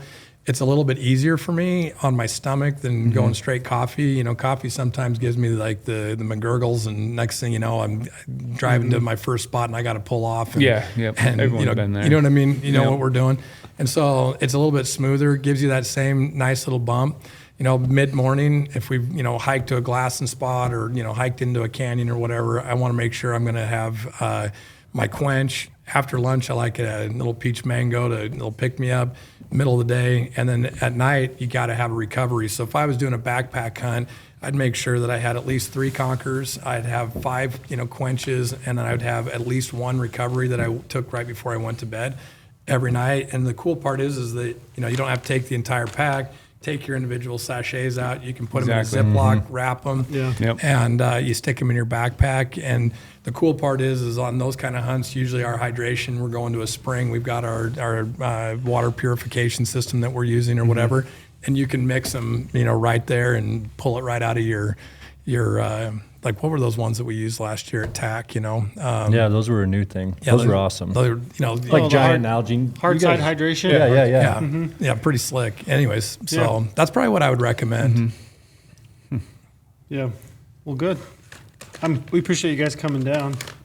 Getting that GOHUNT stamp of approval is a big thing to us. Too, Yeah. I mean, you guys are using everything you're using in the store, to get your blessing that it's a good product and something that you guys would take out there.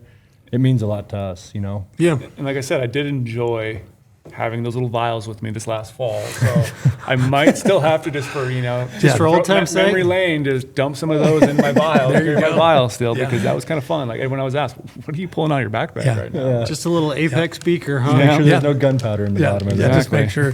But no, we really do. And, the connection with GOHUNT, as Lorenzo was talking about a little bit earlier, we were all sitting in camp and almost 2 years ago. I remember him he came home from that trip, and I remember being down here. I don't know what I was doing, but I remember him pulling me in the office and saying, "Hey, I got an idea for you. Let me pitch this idea. What do you think?" And I said, "Yeah, definitely. I think there's room. Yeah, there's room and there's a need. I mean, anything that exists on the market can always be improved upon. Yeah, and I feel like you guys have taken like a new and novel approach to it. I like it." Yeah, well, we appreciate it. And we appreciate much. GOHUNT because without Lorenzo's, enthusiasm, as you guys know, you work with him on a daily basis. When he locks in on something, he locks in. He does. Yep. And he was super enthusiastic and super supportive. Throughout the process, he and his family, they were product testers. You guys were product testers for us. And so we appreciate from day one, legitimately, your support behind this and being down here and be able to leverage the platform to be able to help share the message that we have, purpose-driven products, by hunters, for hunters kind of a thing. And we know what we want, we know what we needed, and we went out and created it for ourselves. Yeah, I like that purpose-driven products. Yeah, I like that. Yep. And available in the GOHUNT Gear Shop. So also you guys' direct sale online or? Yeah, we have, you can go to the website, www.apexnextevolution.com. Okay. It's a little bit of a long URL, but apexnextevolution.com. Very cool. Or like we said, GOHUNT Gear Shop. GOHUNT Gear Shop. Yeah. Which you get points back on your purchases. Yeah, you definitely do. Hit us with a promo, Brady. So, yes. Good segue, Trail. Did you like that? Nice. did, that I was. did. I was like, it's like you guys have done that. before. Yeah, exactly. Yeah. So we are deep into application season right now, and to give you guys a little kickback, we want you guys to have the best research. We want you to put more tags in your pocket, and sometimes even just figuring out where to get a tag in your home state. Maybe you live out west. You think you know everything about hunting in your home state. Well, there could be a little hidden opportunities out there. Maybe a better spot that's a couple hours away. Tag you can draw that you don't know. So use promo code podcast. It's going to get you, $50 back to the GOHUNT Gear Shop. So it's 50 points. 1 point is $1. So $50 back. And you can turn around after you sign up for that insider membership, use those 50 points, buy some of the gear we're talking about right now. You can buy some Apex. Buy some Apex. Yeah. Then start using that stuff. You start doing some of your e-scouting on the computer. You're going to be more, focused and zoned in on what you're actually looking at, what tags you're trying to research and try to pull. And then later on in the year, use this stuff when you're in the field. So Yep. definitely get in there right now. Use promo code podcast. Get an insider membership. I mean, yeah, we work here, but it's like I couldn't imagine myself right now not having insider at my hands every single day to dive in there into research. We just dropped New Mexico elk application strategy article. I've been looking at New Mexico for the last 2 weeks, working on those. I just got a text message from a buddy. He killed a giant Barbary yesterday on a hunt down there. I'm jonesing to get out and go hunting, and I start seeing pictures. I start doing research in states like New Mexico, which I'm a huge fan of. Now is the time to do your research. I mean, those applications are all coming up in the spring, and the key really to getting out a chance to go hunting is to draw a permit or get a permit. So we have everything that you need. Use the promo code podcast. Promo code podcast. Cool. Thanks, guys. Right on. Thank you guys. Appreciate it. You betcha.